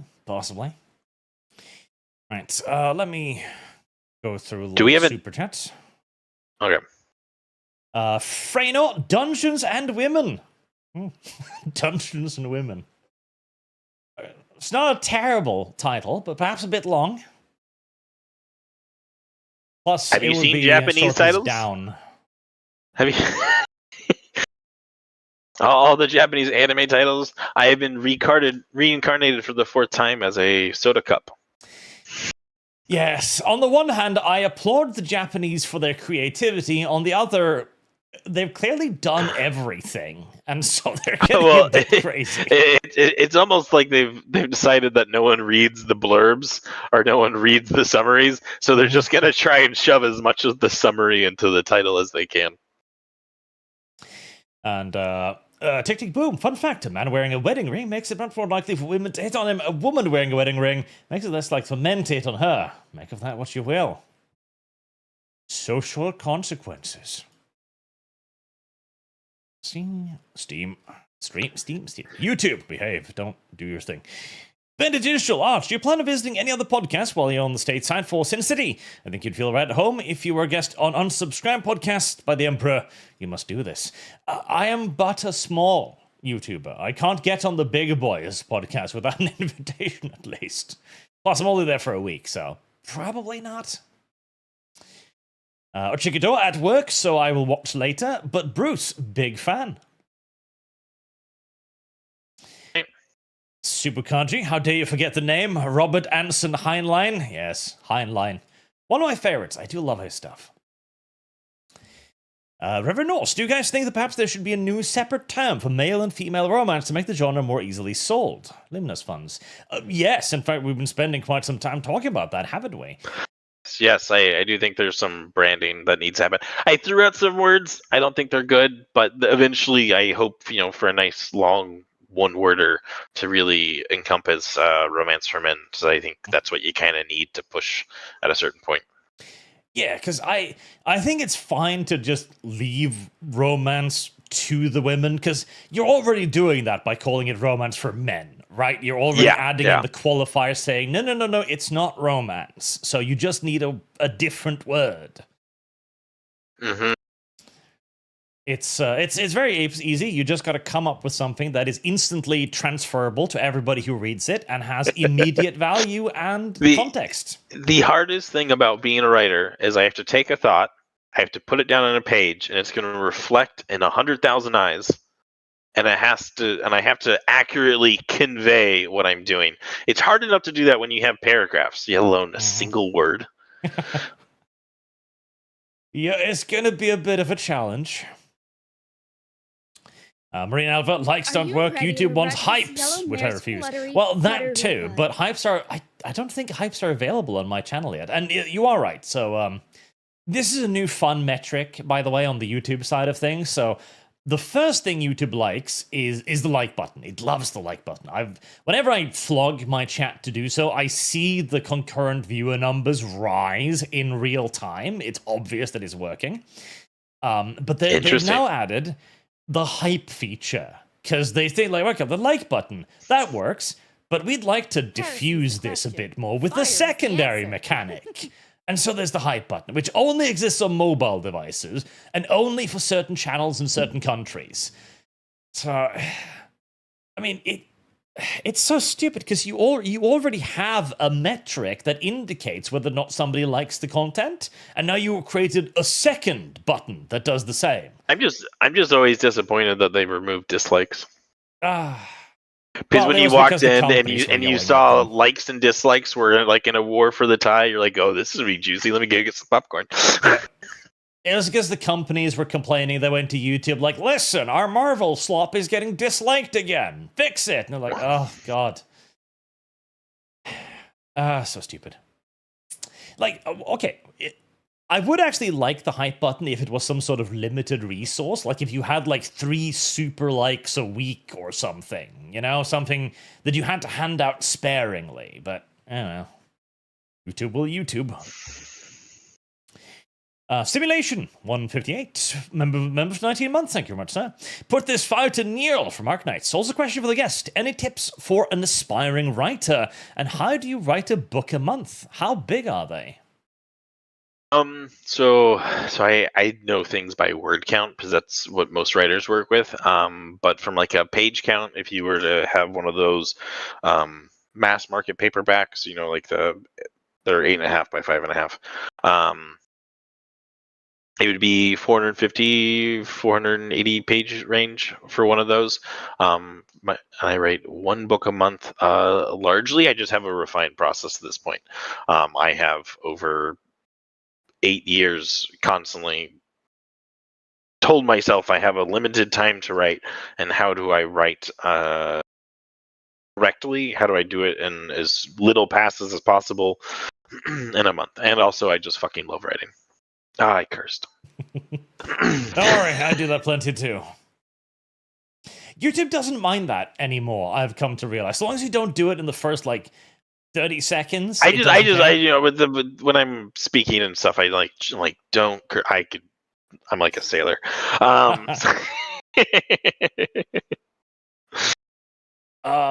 Grizzly, a surprisingly wholesome genre, is the homofa agenda.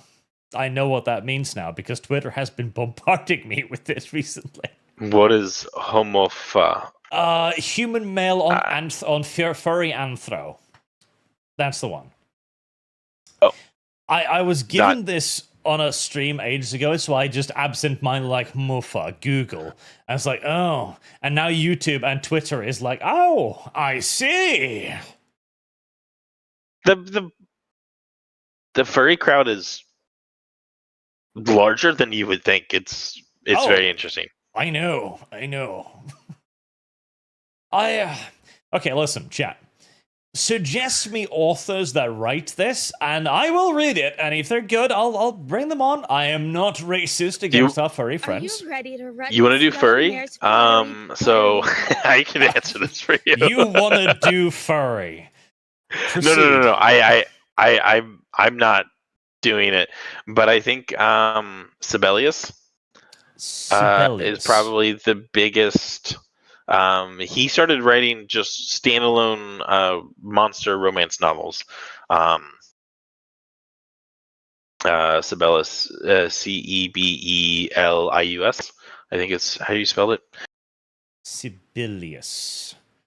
All right. I don't see anything to begin with. Sibelius. I'll shoot you a note after. Yeah, I do. I'll broaden my horizons with the furry agenda, chat. Don't worry. Yeah, and my understanding is the furry community, like the art community, there was like at one point there were like super commissioners there were like 3 guys that were just spending an obscene amount of money to like push the furry art community into like existence. So there was apparently someone very wealthy is a furry. Chat is correcting me. It's human male on female anthro. There you go. Go on, chat. Give me recommendations, and I'll read it, and I'll see if I can bring some of them on, so you can have your human male on female anthro agenda affirmed. And hey, right, if we're already enjoying the fantasy of a woman being interested in a man a priori, why not make her an 8-foot-tall furry as well? Why not? Go for it. Why not? Have fun. Yeah, no reason not to. Lincoln and the Poor Boys. I was reloading 306 and a piece of Norwegian brass broke my ring sizer. How I hate in a place and all who call it home. Put this money to whatever you hate the most. Thank you, sir. Infinite Wanderer, hi Bruce, love the genre, but I still gotta get over my knee-jerk refusal of non-human protagonists. Is the MCC of Dragon's Justice a human or not? He is raised as a human and then discovers he is a dragon later in life. So he is socially, emotionally human, but he gets spoiler. He does get dragon powers. He does get the dragon powers. Nathan Cassidy. I mean, I can't name it Dragon's Justice, and I can let him have some. Yeah. True. As much as they whine about it, the humans have been making a good case for AI to companies. See the Bethesda layoffs. Okay, right. So, to touch upon that for a moment, yes and no. Right. So the primary argument that these firings are giving companies for AI isn't to replace people, because the people made Doom 2016. They made great games. They made Skyrim, Oblivion, Morrowind, etc. But they're also not replacing people with AI. They're doing these layoffs, and then they're also doing massive outsourcing contracts. That too? Sort of like, so like they're like, okay, we're gonna fire them, we're gonna replace them with AI, and then like 2 months later they do massive outsourcing contracts to India. So they still need the labor. They still need people. They're just cheap. And the thing is, they don't need unions. That's what they're laying off. They're laying off basically the problematic existence within the company. Because for a company like Microsoft, a union is just going to be endless trouble. It's just going to be arguments and legal issues, and it means the company can't be fluid anymore. If they have like a few bad years, and in gaming where you release a game and there's 5 years until the next one, if you have to pay the full wages without a game that sells, you're just gonna be screwed. And that's the nature of the beast. And so for them, unions are a nightmare. Archimedes, hey Arch, that happened with nuclear weapons production too once. I'm sure it did. Yeah, no, when we start forgetting how things work, we're gonna end up in a situation where your car, I mean, we already have that, right? Where certain brand, like under the hood of my Mercedes, there's nothing there. There's a flat space. The car itself is looking at me and going, you don't have the qualifications to touch this. Fuck off. Leave. And I'm like, okay, yeah, I mean, yes. And when you bring it to the mechanic, what do? Do they pop the bonnet and stare down there? No, they plug a fucking computer into a USB port. Yep.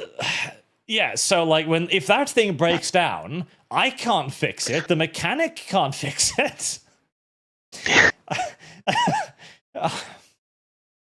We're gonna end up in a situation like that where nobody's gonna know how to fix things, and if the computer isn't there, yeah. I mean, one day someone's not gonna know how to fix the computer, and it's gonna die, and then like, yeah. Unironically, we are screwed. going to see like a dark age of technology where people are like literally you're not going to know how these things function. I think it's just going to be specialized. It's going to be like there's like increasingly smaller number of people that know how to fix it till it becomes a significant problem and it becomes a bottleneck. Like things go down and they like fly some dude around the world because he's like one of the remaining 20 people that know how to fix it, and then someone's gonna be like, okay, well we obviously need more of these people. Yep. And then there'll be supply and demand. But we'll see a big supply of people who understand how to fix the fundamental things. Now, the nightmare there is like the full competency crisis where our world is so reliant upon these things that when the system goes down, we're basically Neanderthals again. Gathering around a fire, going like, why box no send me pornography? Don't understand. Of course, that's the case that's failing for us. Yes. Let's just say that by the time we all get put into the pods to be pumped full of wine and drugs for the rest of our lives, let's hope the maintenance AI is really good. Bez1, hey Bruce, big fan of your work.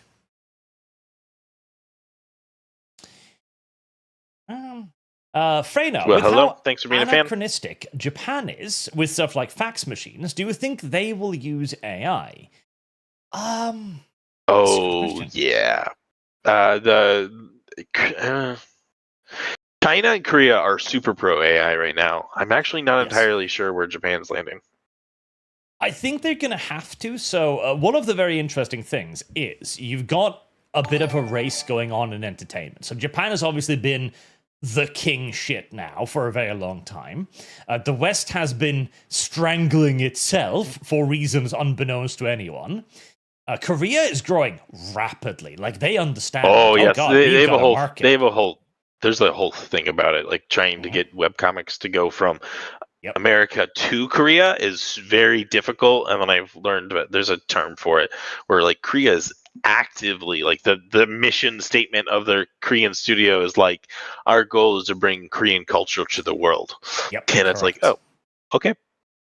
Yeah, they are beginning to expand and they're doing quite well. And China is the sleeping giant, which has only very recently, because for ages China has been trying to buy up Western content, buying up Western IPs. Like Tom and Jerry, for example, is made exclusively in China now, because they thought they needed Western IPs to be successful.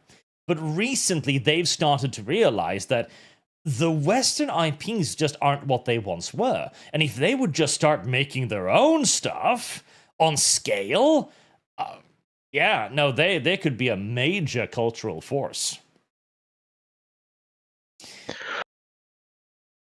They have the scale. They're no longer like the lowest quality in entertainment. So they've actually like once upon a time like if it's Chinese made entertainment, it's always the lowest quality. But I actually feel like they've stepped up, and like the Southeast Asia is now the lowest quality segment. They definitely have stepped up. Like so if they keep going, they can be an engine. China is wild when they put their mind to something. Just the way they structure everything, they can really put a lot of pressure. and they're far smoother with investments than in the West. For ages now, Chinese studios have mostly been investing in Western companies because they think they need Western IPs.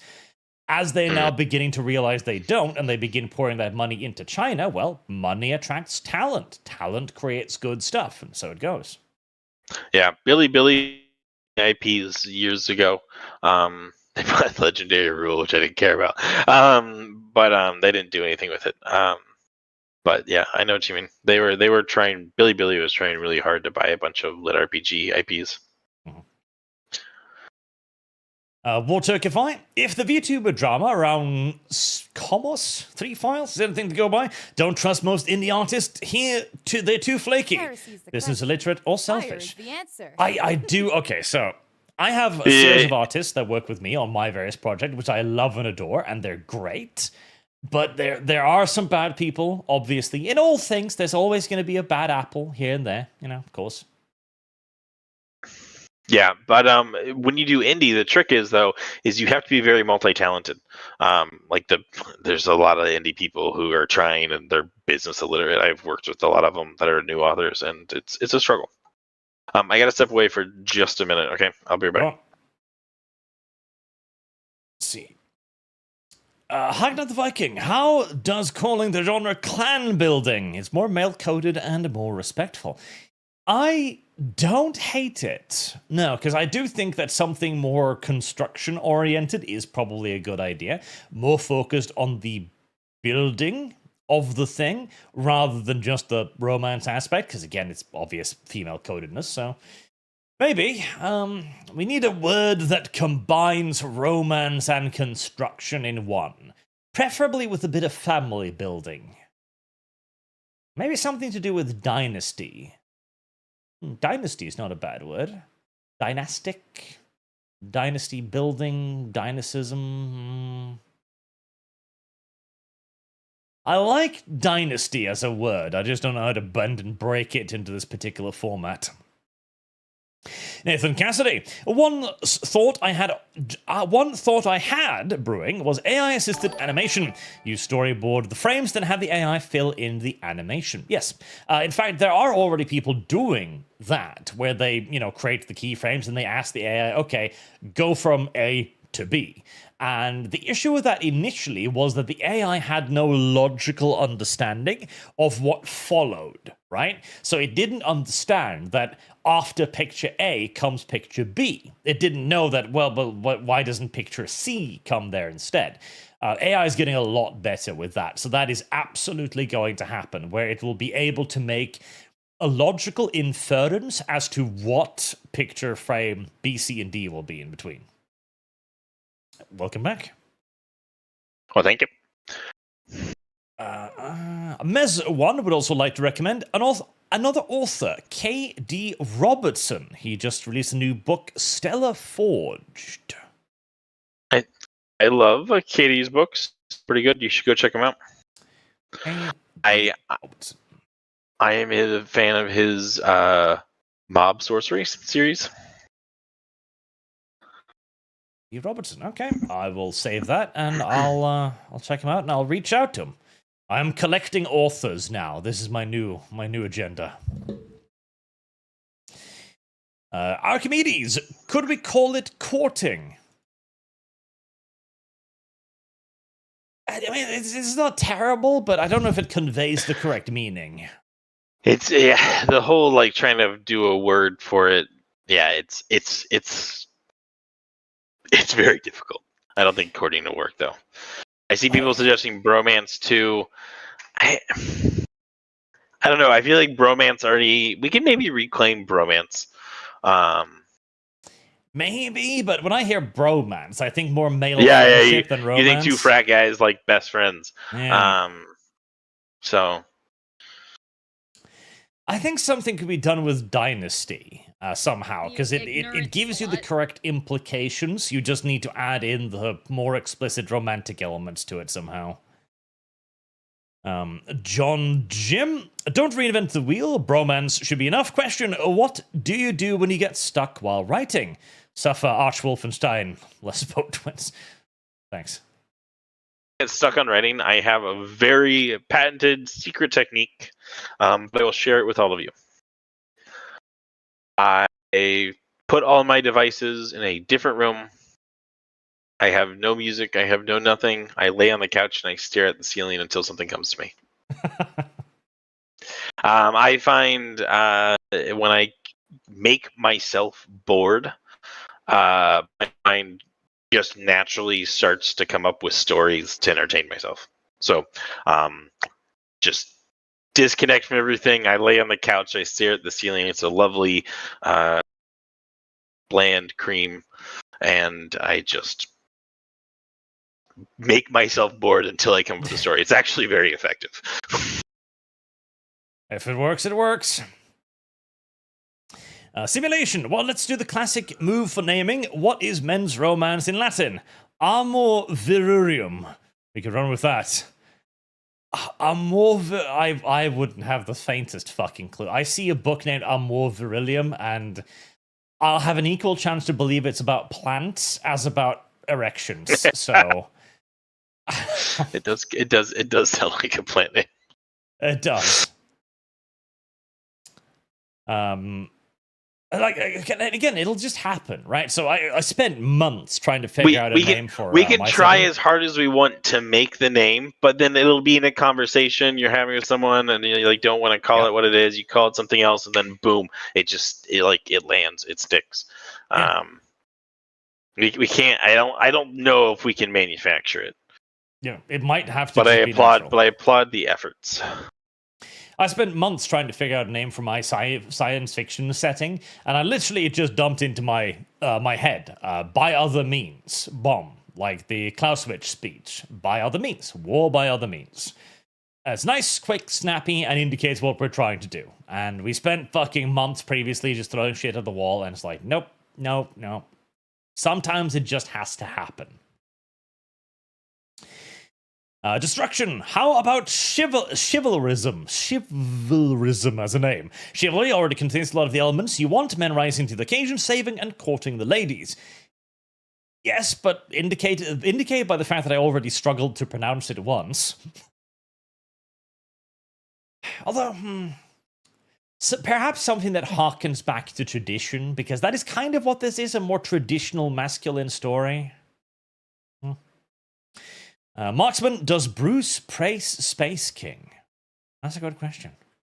So I'll be perfectly honest here. Warhammer 40k has always been a little intimidating with the size of the lore that I have never. I have read a smidge, but I would not say I praise the Space King. Well, don't worry. I have a 106-hour lore video for you to watch. I'm intimidated. Oh, here's multiple days of video. Yeah, you're really helping me out with that one. 106 of it. Yeah, that's like a whole week there. It is a whole week. Actually, let me double check. So that's how I got started on YouTube. By the way, doing 40k lore videos. Yes, my lore video series on Vrax, a single conflict, is 46 videos, each round about an hour long. So that's, a couple of days worth for that singular conflict. Yeah, that's a...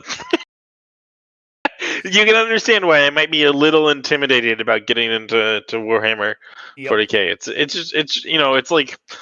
I looked at it a couple times. I've been interested, but then it's like, have you ever ordered that 1 pound burger? Have you ever been to a place where you can order the 1 pound burger? Like if you eat it, they take your photo and put it on the wall. I have not seen that. No. Okay, there was a place growing up that had that, and the first time I ordered one of those as a teenager, I was like, I'm gonna eat this 1 pound burger, and then I had the burger in hand, and I paused, and I was like, where do I start? Like I don't know if I can fit my jaw around this thing. And you're just like, and so that's how I feel with the Warhammer 40k. It's hard to start. It's definitely a little intimidating. Well, just like in competitive eating, you've got to deconstruct it. You got to take it in pieces. Bun by itself, meat by itself. There are places to start that are far more welcoming than others, but yeah, it's a broad subject. It is. I'm an avid reader. I really just need to find one of the books, pick it up, and read it. Cypher's Kane is the one I'd recommend. The Cypher's Kane series, because it is very humorful. It doesn't take itself too seriously, but it takes the universe seriously. So it approaches it with a sense of levity. So it doesn't smack you over the head with everything. It explains each concept as it comes up in brief, humorous style. Very, very good. Okay. Marksman, I'm a big tabletop gamer, so I've always wanted to try Warhammer, but it's yeah. Remind me, I'll send you a copy of my tabletop game when it's done. Oh, please do. Every time we bring on another author, my backlist of books grows. Suffer. Come across a series called Starship Tigress by Ryan Eisenhower. Hot cat girl on the cover. Second cover shows her pregnant, so we know what's going on. Does Bruce know him? Ryan Eisenhower. I have to look up this book because I have not seen this one. I don't think I'm familiar with Ryan Eisenhower. No. I've met an astounding number of people by putting myself out there at conventions. There are a lot of romance for men authors that'll come to the convention, but then won't put themselves out there. They just kind of want to meet other authors, and so I can be there and strangely be a little bit of a lightning rod. So I've met a lot of these people, but service guarantees citizenship. Freyno, the hero of the Imperium, Commissar Kane, was where I started 2 decades ago. Good, correct. Marksman, Bruce, seriously, consider Arch for a voice role. Yeah, now the chat has said it. Now you have to do it. In his D&D campaign, he does a great job. He plays a religious priest and dropped Latin when he set a mob of peasants on fire. I'm the element of chaos when I play games. I'm currently DMing a game of Vampire the Masquerade that my party has decided to turn into Vampire Business Simulator, which is interesting. But when I play, I'm a barbarian that thinks he's really stealthy and proves that no one saw him come or go by killing everyone. See, or some other such nonsense.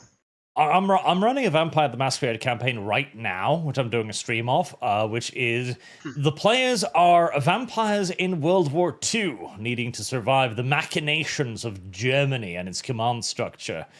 They're doing a middling job at the moment, attempting to stay alive. Hopefully, they'll live. If not, well, I'll have to start another campaign. It's fun to die. For the sake of tradition, can our esteemed guest identify what's a main gauche? And segueing from that, how important is wider world building to writing? Main gauche as in an offhand weapon? There you go. The offhand? Yeah. Little dagger. That's really all I can tell you. Segueing to that, how important is the wider world building to writing? World building is one of those interesting things that you can do a lot more than you can show. So there's ideology, methodology in writing called the iceberg methodology, where oftentimes your world building, you only get to show the tip of the iceberg, and you don't get to show everything else underneath. So it's one of those things where oftentimes I create core concepts, core things, and then off of those, I generate things that are present every day. And you see, I create a handful, and then I repeat them throughout the series to give the world context and make it feel lived into. But world building is kind of dangerous. You could be Tolkien and you could spend 3 decades world building. And I'm ready to come out that I don't have time to spend 3 decades world building. That's also a lot of investment of time into the book. So I'm also a discovery writer. I usually discover most of the stuff as I write it. So yeah, world building is important. It has to be cohesive. I usually have some idea of what I'm doing before I even start, because I let ideas ferment before I finally write them. But the wider world building, I would say, largely gets unseen in writing, which is kind of unfortunate. Right, and that is our final super chat. So we can wrap it up there. Anything you'd like to plug on the way out? I'm a terrible salesman, but I'll just talk about my books real quick. I'm super excited for the new series, Escaping Gravity. You should check it out if you have not. I know a lot of people don't get in until later books in the series. That's okay. Bookmark it, put it on your to be read. You'll thank me for it later. Super excited to continue Dungeon Diving 304, which will come out October 9th for the 12th book in that series. I have been egged that I should write 16 in the series, and I am going to try. Awesome. Well, thank you very much for coming on today, sir. It's been a privilege and a pleasure to talk to you. Thank you for having us. Thank you for trying to help Romance for Men, or whatever wonderful branding we come up in the future. Come up with. For trying to push it a little forward, because it's a big help. I know we are very much in the dark. Well, I do like to help. There's a preference of mine. So we'll go forward with this and see what other people we can talk about it as well. And thank you, of course, chat, for watching. And thank you for your likes and your generous donations. And I will see you all again very soon, chat.